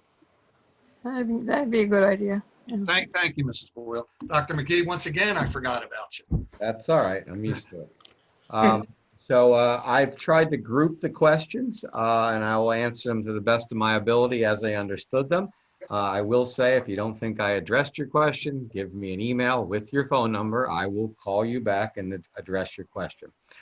So I think probably in my presentation, I glossed over the 30-page health and safety plan a little bit too quickly that we reviewed more specifically in the last meeting. So a lot of the answers are in there. I will review them, but if you go into board docs or onto the website, you will find that document, and it has a lot of those specifics in there. But I will go through them. The goal of all this is to be totally transparent, so the parents can make an informed decision based on how they understand what the school's going to do, what the school's not going to do, how they perceive society reacting to what the school's going to do, and then they can make the best decision for their child. So that is the ultimate goal. There seem to be some questions about contact tracing. The Bucks County Department of Health is in charge of contact tracing. Neshaminy will help them gather information if the case exists within our schools. So basically how that looks at the moment, and fortunately this is one of the few areas where the county, the state, and the CDC actually seem to have the same plan. So basically, if I were to test positive, or a child were to test positive, the Department of Health would tell us what days are important for us to help them gather information, whether it be no days because they were out of school for a period of time, whether it be 1 day or 2 day, or etc. So then the criteria would be anyone who was in contact with me for 15 minutes or more in close proximity would make a list. And that list would include the name of the individual, the approximate duration of the contact, whether the contact was masked or not, and whether it was indoors or outdoors. So you generate that list, and then the Department of Health contact tracers decide based on the circumstances as to what should be done as far as who gets quarantined, there's something called a modified quarantine now. Who gets notified and who doesn't get notified. So there seems to be some, I guess there's a counterintuitive piece out there. If you walk by me in the hallway, you don't make a list. That's just how contact tracing is working, not only in Neshaminy, around the state, and apparently around the nation, from my understanding. Everything I say about this is just what I've heard from the healthcare professionals. So that's how contact tracing works. There also isn't the secondhand contact tracing. If Mr. Parentano was with me for a half hour and they choose to have him quarantined, the people he's in contact with don't make any particular list. All right, it doesn't go to that next step. So as I see us doing it, we would probably go beyond that and provide the entire classroom seating chart or lunchroom seating chart to the professionals to be able to make those decisions. Probably include more than, or let people less than the 15 minutes to make sure that we were safe. Then the next question is, who gets notified? That's one of the areas where we are still looking for clarification. No one said that you notify the whole building. No one said you notify the whole class. No one said you notify the whole district. So we're waiting for clarification on that. If you look at other communicable diseases or things, for lice, there's a specific procedure. For whooping cough, there's a specific procedure as far as who gets notified. For measles, there's this procedure. The three of them are different. So COVID has to fall in there somewhere. There doesn't seem to be a rule on it. And the rule is left to us to at the moment. So that is one of the reasons that that we are we're not quite ready yet, because the first thing you want to know is that we're being transparent and not hiding anything. So you have to know what the procedures are. So that's how contact tracing works from my understanding, as explained to me in our weekly meetings with the Department of Health. At best, we help them gather quick information so they can do their job based on the facts. We don't even do the notifying or the interviewing. The next question in that area was, what causes a school to close? Again, that would be in consultation with the Bucks County Department of Health, with the ultimate decision on me, with consultation with the cabinet and the board as to how many or what the circumstances were. So there is no metric on that. There is no rule on that. So that is out there as well as an uncertainty. So I'm trying to think if there's anything else in that category. Now, so I'll move on. Devices. Yes, everyone will get a device. So last year we gave out devices to the series of grades that had used devices in school, and the 2 grades that at the high school that did not have devices yet. We have enough devices to give everybody devices. We also have 2,000 devices on order, which are probably in a line with a bunch of other school districts who are doing the same thing. So those brand new devices probably won't make the start of school, but we do have enough devices to distribute to everybody. We're planning for the last week of August at the latest to have a distribution plan, particularly for our first year students. We actually have some new devices for a particular grade that was due for a new device to last them 4 years. Right now, to be honest with you, the issue is some of our devices are scattered all over the district because we know where they are, but we gave them out in the spring, and so some people have them, some people don't. We're going to recollect that and redistribute our devices. So if you have 3 kids, you should get three devices. The stopgap for the Chromebooks that are somewhere being made or shipping is we're going to use our iPads that are in our elementary schools that are housed in carts. We'll break those carts down and redistribute those iPads as a stopgap until our Chromebooks actually come in. So once we get through this event, knowing what our plan is, all those things begin to come together. Moving on, masks and face shields. The county, in the health and safety plan, the county has purchased some face shields, both for staff and students, to the tune of $15,000. We have masks on hand. We ask parents to provide their own masks. So students will have a choice to wear a mask or a face shield. in Pennsylvania and Bucks County, they are the same, even though that may not be the case elsewhere. Again, one of the reasons I was not comfortable getting us out the gate in September are all those unanswered mask questions. All right, so if I refuse to wear a mask, if Mr. Kovacs is unable to wear a mask for whatever reason, and if Mr. Allen is medically can't wear a mask, we all deserve an education. And then there's Mr. Sullivan who doesn't want to be around people who aren't wearing masks. He deserves an education as well. So we don't have clear answers on that. The sad news, it probably goes to the attorneys who can figure out the best part of that. So we don't have good answers for that. But what I can't do is put that dilemma in front of my teachers and my principals without having good guidance on that. So one of the problems, to be honest with you, around the state, the Commonwealth, is that all the questions of society about COVID are going to land in front of our teachers. And so until we can get that resolved, that presently is an unresolved issue. And no one should be villainized for not wearing it. They shouldn't be identified for what their issue is. It just brings a whole bunch of circumstances together that don't have a quick solution. Moving on, yes, measuring students. The county and the 4 counties are measuring center mask to center mask. It's not edge of desk to edge of desk. So I forget who it was, Mrs. Harker. The 6 feet is from the center of your body, the seat, to the center of the next seat. In some cases, we can do better than that. In the 3 feet scenario, it looks a lot like a regular classroom setup. When I say when they're not moving, that's the design for their static periods of time in the cafeteria, in the classroom for that extended period of time.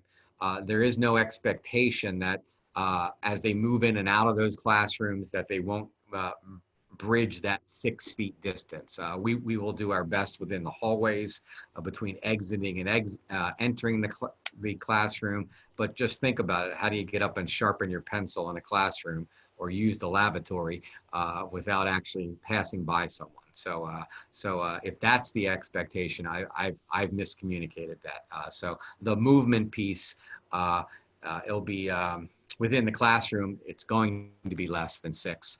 And in the hallways, we're going to in the elementary, it's easy because you move 1 class at a time or 2 classes at a time. At the middle school, it's a little bit easier because you can move a team of kids at a time.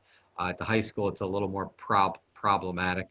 I know at the middle school level, they've designed traffic lanes. This side of the hallway is this way, this side of the hallway is this way. And at least if everyone's going the same way, you can maintain your own distance from the person in front of you. The high school has designed a one-way route, both down Main Street and through particular buildings to facilitate that as well, because the hallways aren't wide enough with our somewhat bigger kids to be able to do two-way traffic. So that environment with a half load, assuming everyone does their own policing of their own 6 feet, can be maintained. With the all-in, it looks like a regular building, and that's going to be a bit more challenging. Moving on to buses. If the first survey results pan out, when we put out the opt-out form at the end of this week, we will have sufficient parents who are willing to drive their students to or from school to be able to reshuffle our bus routes and make sure we have less than 2 kids, or at no more than 2 kids per seat. If we cannot accomplish that, then there's an issue there.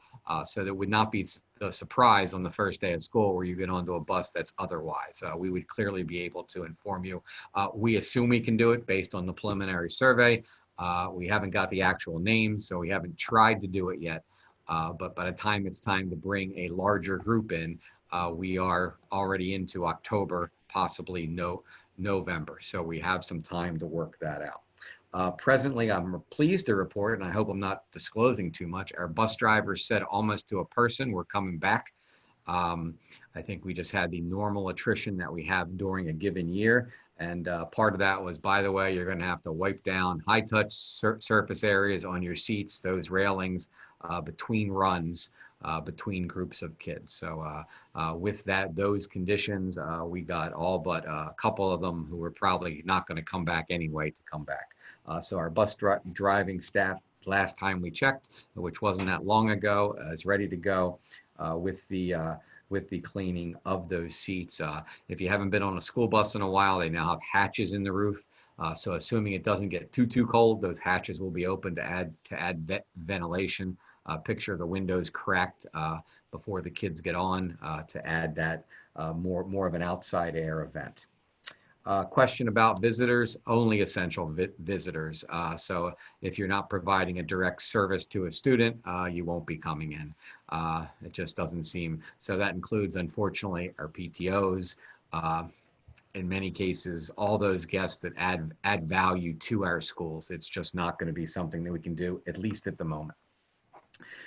In the health and safety plan, someone asked about temperature checks and pre-screening. So basically, we are not able to do what businesses do, where we ask the questions before we come in and they take the temperature. That is the practice of almost every school district, and now the recommendation of the Pennsylvania Department of Health. They recommend that we ask parents to do pre-screening of the COVID symptoms and don't send your child to school if they have them. In addition, we've purchased a piece of software that's almost ready to go. We'll try it with staff first, that pings you with an email reminding you to check your symptoms, and you reply to that email just as a reminder that you're supposed to be doing this. So that works well as far as a reminder. So that's part of the transparency piece, letting parents know this is the plan and this is the best that we can do because of the logistics of taking care of that. Is it on the school bus? Is it when they enter the building?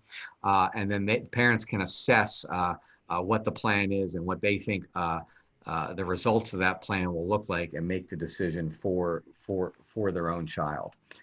So that is a self-assessment. Questions about lunch. I've lost track of what they were, but the lunchroom will not look like a common lunchroom. Picture a bunch of desks facing the same direction and kids 6 feet apart eating their lunch, not being able to move, other than possibly getting their lunch. And lunches will be boxed lunch, grab and go. I don't know what they are yet. Apparently it's going to be 5 varieties, maybe more. Whether they pick them up on the way in or they're delivered to them, we haven't figured out, probably because it's going to be a little bit different by each school. Continuing on, absolutely right. Those who spoke that there's a lot of detail yet to come. There is a lot of detail out there that has not come out yet. Honestly, putting detail on a plan that wasn't approved yet wasn't something that I wanted to do. We have some detail. We have a lot of detail, and that'll be coming out as we move forward. Somebody mentioned safety procedures, lockdowns, and fire drills. That is on the list to resolve. Fortunately, we have a great rapport with our first responders, so I'm sure they will work with us. I do not see us doing the drills as we did them in the past, but we do have to practice for that. So picture, instead of evacuating the entire building, we evacuate an area, a hallway, a room, just so we're used to doing what it is we're supposed to do in a smaller sense. And maybe some of these become even though you don't get to practice the lockdown drill, it becomes you talk about the lockdown drill. This is what we do. No, we're not going to get in the corner of the classroom together. Here's a video of what it looks like. So that's our intention. We do not have that cooked yet. Concerns about grading. I have those same concerns. So I was the guy that decided not to grade at the secondary level last year for those same concerns, because there are going to be people who have trouble meeting the expectations given the environment that we present them. So what I can say is I will promise to you that we will meet you where you need to be as far as delivering a differentiated program. It's not our goal to impose rules, procedures, and because of circumstances out of your control, to hold you to attendance, to hold you and give you bad grades because of something that's out of your control. So if our plan isn't working for you, it's how it worked in the spring. It'll work the same way along the way. You call us, we will modify the plan to make sure it works for your family, whether that be more instruction, whether that be less instruction. And while I'm on that, the whole synchronous versus asynchronous, the blend exists to meet both needs. The blend exists, or the trial exists, because last spring there were a whole bunch of individuals who asked us do not do synchronous because they could not be available at that time. So our goal is to, one, figure out if we can do it, which I think we can, and then assess the number of families that are having trouble with it. Then we have to come up with an alternate for those families. So yes, we're going to do more synchronous learning, but I don't know if everyone's Wi-Fi is going to hang with that. Imagine 5 people on at the same time on a Wi-Fi. I'm not sure if my Wi-Fi at home would hang with that or not. And then can they actually get their children to that point along the way? So if we offer that, we also have to offer an alternative to that. So that's why we're trying it, assessing we'll assess the quantity, the number, the issues with that, and make sure we can offer a viable alternative that doesn't force everyone to do that at that particular time. Moving on, there was a question about autistic support and programs. I'm not sure if I fully got the question, but if that individual wants to give us a call, we have a plan to bring those groups of students in beginning in early September for multiple days a week if the parent is willing. So we may have missed that communication. So that individual can give us a call and we will troubleshoot that at the individual level. Childcare. I hear you.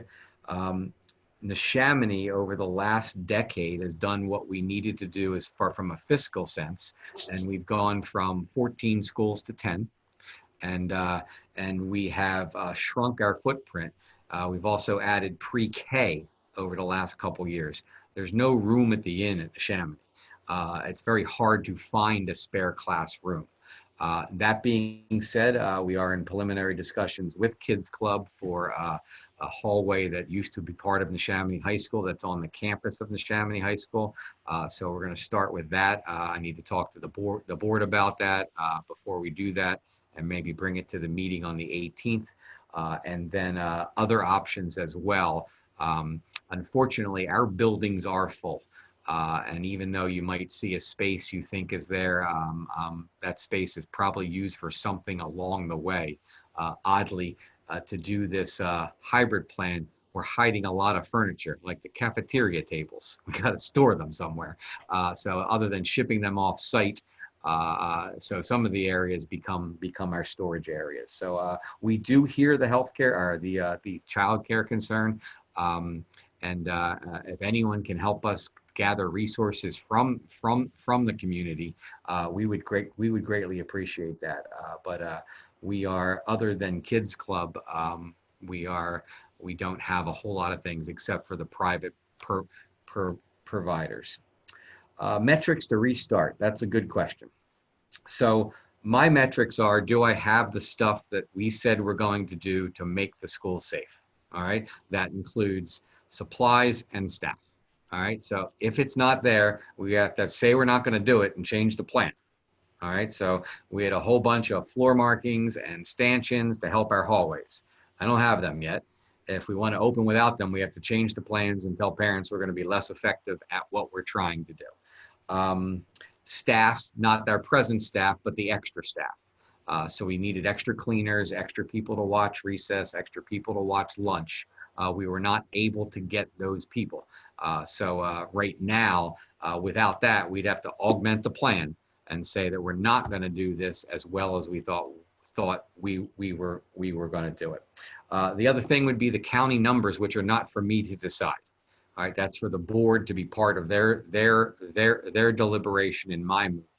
It would support my recommendation, and the cabinet's recommendation. But based on the new metric that PDE just put out this week, which is new to everyone, that I included in the PowerPoint, and based on what the average is on daily cases per 10,000 and what the test percentage rate is, that information can be presented to the board.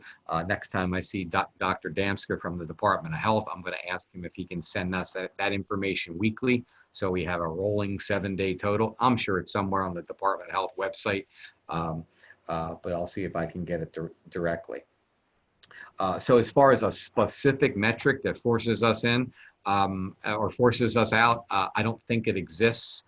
It's a board decision. I know what I would say would be, if I can't staff the building and if I can't do what we said we're going to do, I would say we either have to change what we say we're going to do, or we can't start yet.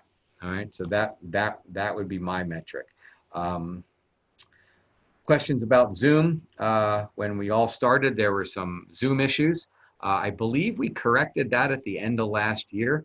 We are in the process of purchasing that or the Google Meet product, so we can identify one. Basically, now there are procedures that, unlike this meeting, before you get into a Zoom, you're in a waiting room, which requires the host to let you in. And if you don't identify yourself appropriately in that waiting room with a name, you don't get in. The host has the ability to throw you out into a waiting room. The security would be set to the point where you could not chat unless it was turned on for a particular instructional activity. I can't read my own writing. The ability to share a screen is blocked, probably just as it is in this meeting. All those precautions that we were naive to, that the world was naive to when we first started, are pretty much in place. And we have some training for our staff, not only on that in the first week of September, but also how to instructionally use that environment. So that's our online piece. I think I mentioned the synchronous opt-out that somebody, I didn't call it a synchronous opt-out, but a gentleman spoke about my child's not going to be able to do the face-to-face online schedule throughout the day. That is our intent, to figure out how big that issue is and what we have to provide for that other option. So it's not an all or nothing package. Final thing was, what did the board just approve? They approved the reopening plan as emailed to parents, as presented by me in this meeting. And that's all I have on my list. Again, if I did not hit your question, or if I glossed over it and missed the depth of it, if you would send me an email and put your phone number in it, I will call you back and I will answer what I missed answering now. Mr. Parentano, that's all I have, unless you think I missed something. I'll try and go through my notes before we end up and see if we did. I want to try and get everybody's question some sort of answer at this time. We're going to move on to board comment at this point. Mrs. Boyle, would you like to make any board comment? You're muted right now, Irene.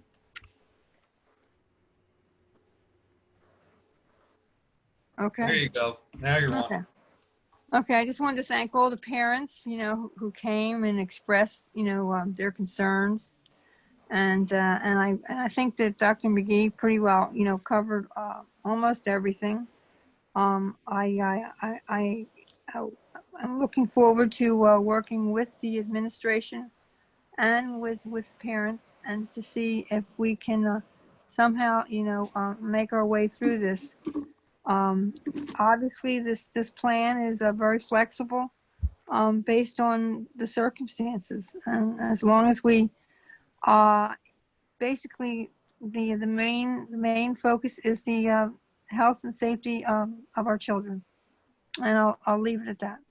Okay. Thank you, Mrs. Boyle. Mrs. Hollenbeck had to sign off to the technical. That brings us to Mr. Kovitz. Would you like to make some commentary? Thank you, Mr. Paritano. To mirror Mrs. Boyle, I'm very appreciative of all the folks that came forward, all the parents that came forward to voiced their concerns, and I know there's a lot of different opinions. I know some of the parents too were engineers. I too was trained as an engineer. I'm a former engineer, former rocket scientist, former jet propulsion specialist for the U.S. Navy. And, you know, these are very trying times, as you can imagine. And before you launch a plane, planes don't, you know, if you've ever traveled by air, you'll know that it takes a lot. If you've ever heard a pilot go through a checklist, it's a numerous one. And there are hundreds upon hundreds of factors and things to be checked. And there's criteria. If the weather is off, or the wind is too high, or there are numerous meteorological effects that will cause a plane to be grounded. In a lot of ways, I feel like what we've had to do, what Doc McGee's had to do with his cabinet, with his staff, and the school board, is we've had to build a rocket ship. And we have several parents that want to see it take off. And we all want to see it take off. If we're going to be taking a rocket to Mars, we better make sure that we have all the data that we need.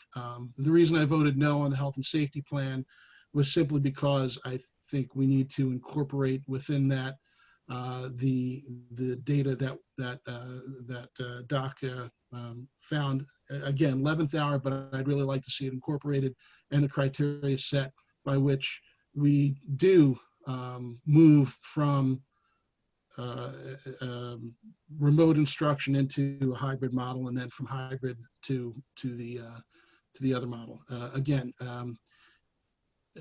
you know, anything short of that, then I wouldn't trust the. You know, we could have the best pilot in the world, but with certain conditions, you just don't leave the ground. And I think the plan that has been put forward and recommended by Doc and the rest of the staff makes a whole lot of sense. I just want to see this extra data coming from our health department incorporated into the decision-making process here, and the criteria that we use when it comes to when is it good to either escalate or de-escalate the level of protection that we need to keep our kids safe. I'm a parent here in Neshaminy as well, and I teach engineering to high school students at a tech school. So, you know, it's all the same.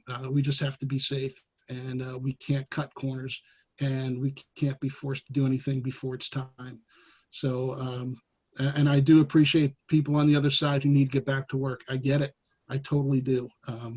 But we just can't put anyone in any kind of danger. That's it. That's all for me. Thank you. Thank you, Mr. Kovitz. Mr. Marrington, would you like to make any comments? Yeah, just a couple. I would also like to just say how impressed I was with the thoughtful and respectful comments that came from the parents and the school district. They brought up some things that I do need to be addressed. And saying that, I think Dr. McGee, I know he has thought about 99% of those. Just wasn't able to get them out to the public. And I really think I was a teacher for 35 years, and I have a lot of friends from districts all over Bucks County and other counties as well. And we've talked quite a bit, over this summer. And I believe, and I'm, talking to people from other districts, that Neshaminy and the plan that Dr. McGee and his team has put forward is the best. I think it's the most flexible. I think it's the most adaptable plan out there. It does allow us to tweak it, and I think an answer to Adam's concerns about the county health standards, we're the school board. We will decide, using those health standards from the county, what happens next. And I'm sure had Dr. McGee had those plans, had the county numbers beforehand, they would have been used. It just so happened that they supported the plan that we are in fact using. I agree that we do need to keep safety first. I was very happy that there were not a whole lot of disbelievers out there, and that, tonight in this meeting that, just wanted to open up right away. I was really prepared to come at them because I think that's a real bad idea. So I'm going to save my ammunition in case that happens down the road. Okay, that's all the comments I have. So. Thank you, Mr. Merrington. Mr. Cirillo, if you're so inclined. Yeah. Again, I echo the sentiments that I think the public was very well engaged this evening. They asked a lot of really serious, pertinent questions across all lines. And Dr. McGee took copious quantities of notes, and I think hopefully answered a good many of those questions, at least here tonight. I've been getting a lot of feedback on just how accessible Dr. McGee has been, communicating regularly with parents. He has an open communication, line of communication to them. And I think that's very important. And I think that it's been very crucial. So, thank you for that. Thank you for the parents. It's a big deal. And it shows that we have a community that cares, as they should. I kind of like Adam's equation to launching a rocket. You have certain, factors in getting liftoff and whether you scrub the mission or not. I certainly, I have 2 children in the high school this year. I certainly am of the mindset that I would like to get them back sooner than later, just for various reasons. One has an IEP. That's a big deal to me, and those kinds of things. But I understand what Dr. McGee was trying to do. I think that this is certainly it's not a sprint, it's a marathon. Let's get off to a good start, a solid start. Let's everybody understand their roles, what we're going to do here, because the last thing you want to do is to start this thing and have it fall apart.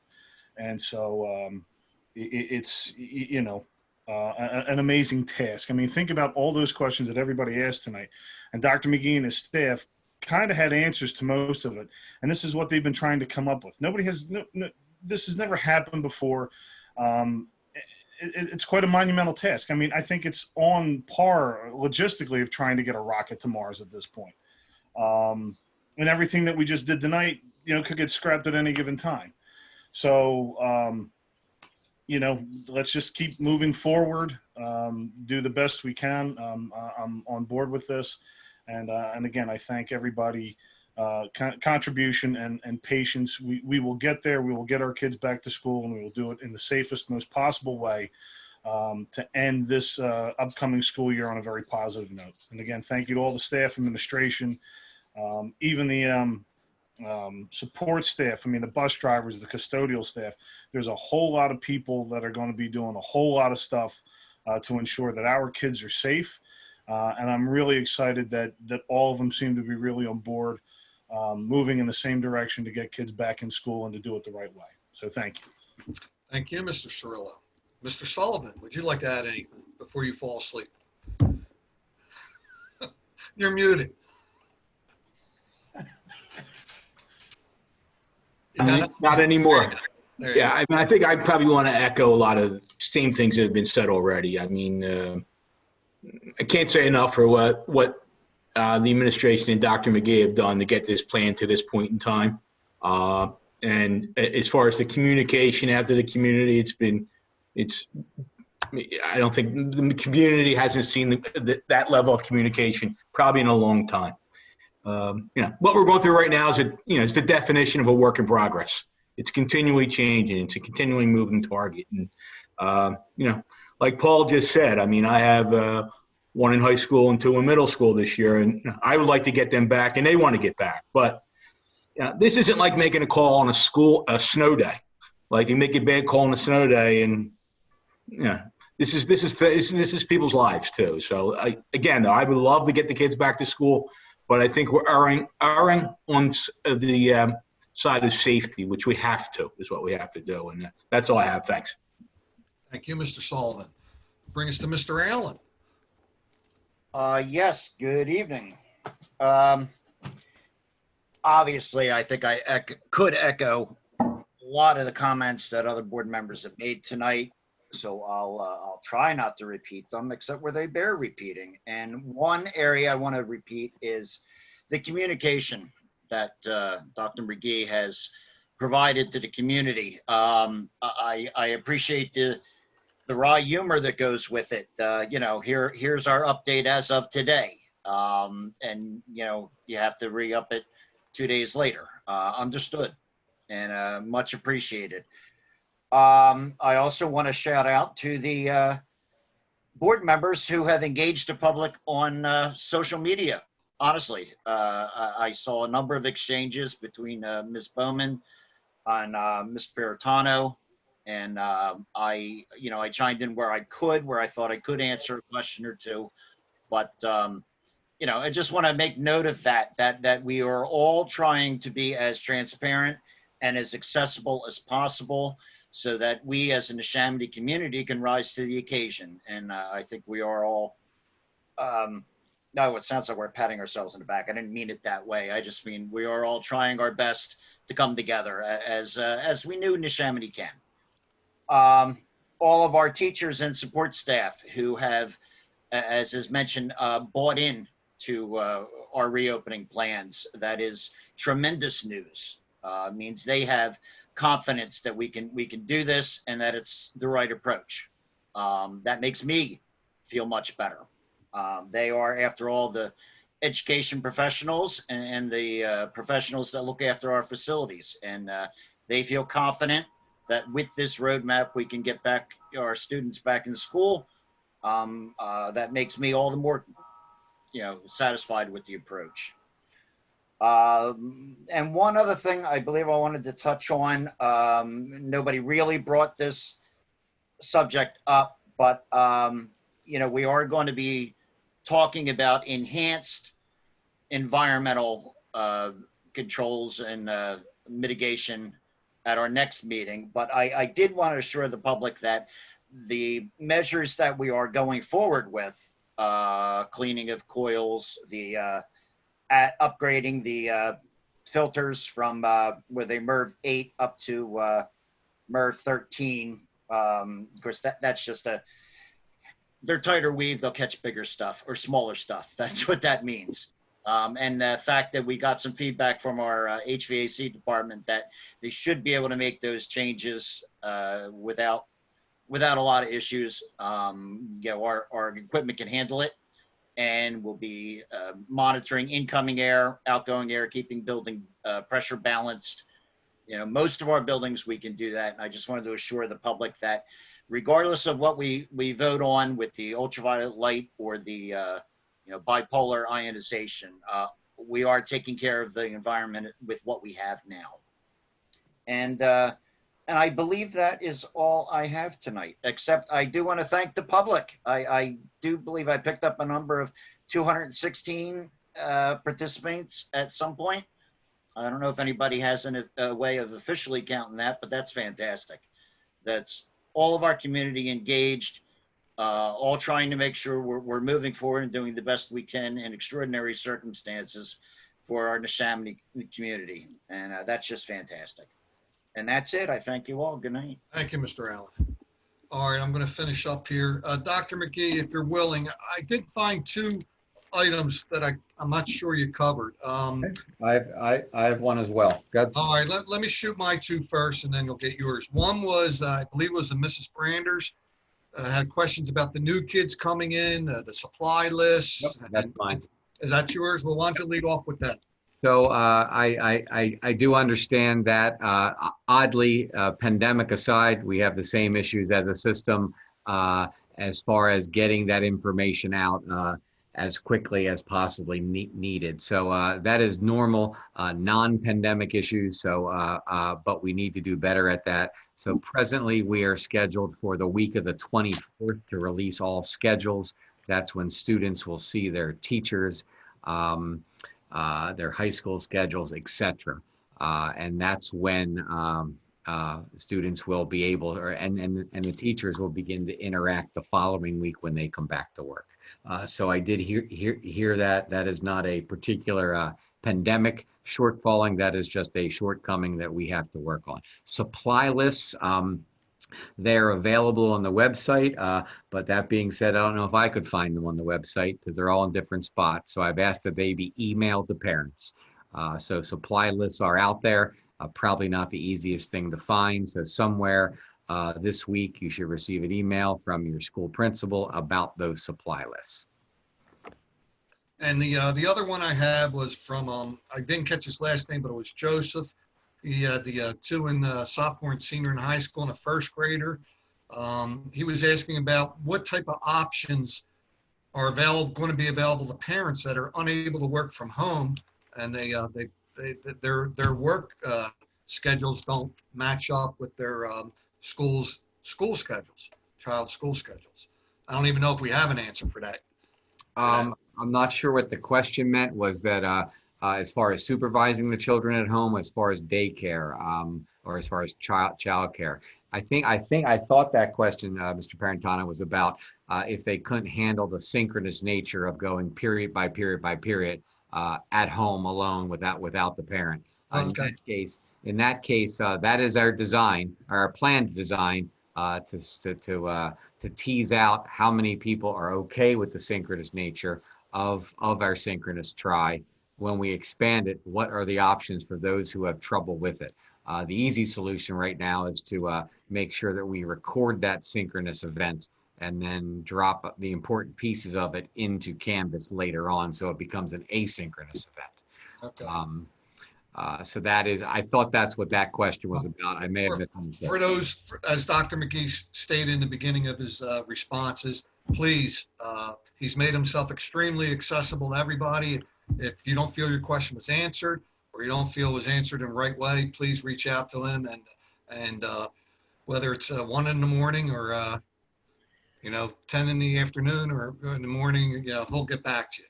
He's been doing a great job, and as the other board members stated, I want to commend you and you, the entire staff, for the amount of communication that you've committed to making available to everyone, including us at the board, because we've had a million questions at all. I just want to finish this up real quick. One of the questions that struck me is, what's it going to take for us to be back in school, and why aren't we back in school now? Dr. McGee went over a lot of that, and a lot of it, has to do with meeting the health and safety plan that we adopted on the 28th. There is a staffing issue with that, and there is a materials issue. The materials issue, I really believe, is going to be a lot easier to solve. We have expected delivery dates on the materials we're missing. That doesn't mean they're going to show up, but that's an easy problem. Staffing, as I stated early on, and someone else had also joined in on, I think it was John, the amount of positive response we have gotten from our staff, and I say staff, I'm talking about everybody, that are committed to doing what they know is right, that the best education for the majority of kids is in the in-person setting, the traditional setting. They want to come back. We want them back. You want your kids back. We understand all of that. But believe it or not, in this environment, as Dr. McGee spoke about, we're having trouble hiring people, not necessarily teachers, but we can't even get cleaners. And, we have an environment right now where there's a large amount of people that are laid off due to this. You have a complication that the government is compensating people not only on unemployment, but additional unemployment, that people are making more staying home than coming to work. And we really feel that has been a drag on our ability to get people, applicants that we need. So, that's a complicating factor that doesn't sound real big as part of the puzzle, but it is a big part of the puzzle. I mean, a lot of people spoke about why aren't we ready? We had 7 months to do this.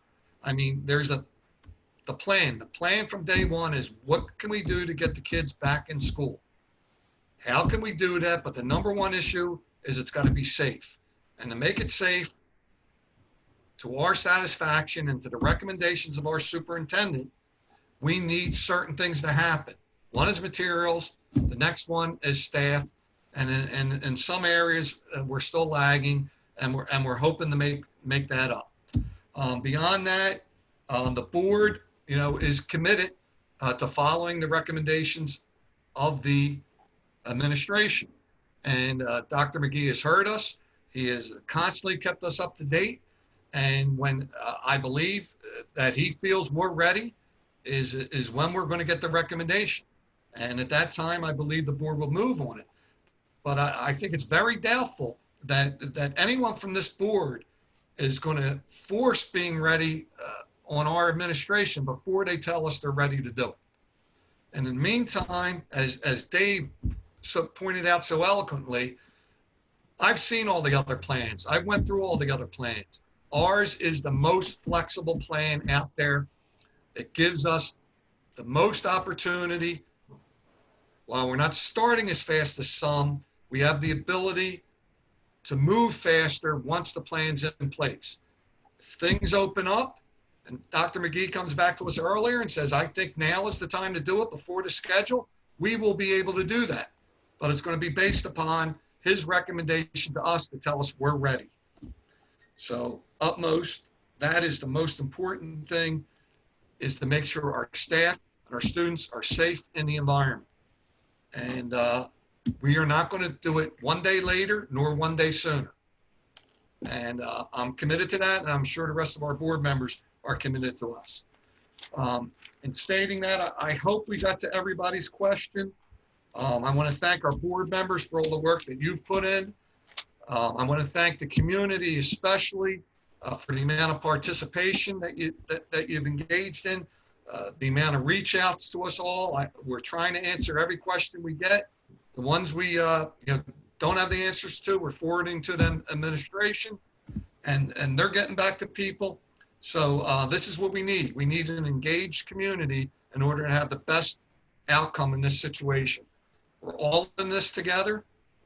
None of us are going to do this without each other. And as long as we stay together and we work together, I really believe in the end, we're going to achieve the goals that we've set forth. So in stating that, I would like to call a close to the meeting. I'd like an adjournment.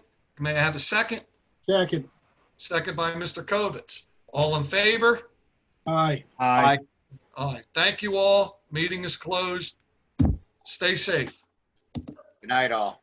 Good night. Night. Good night, John Boy.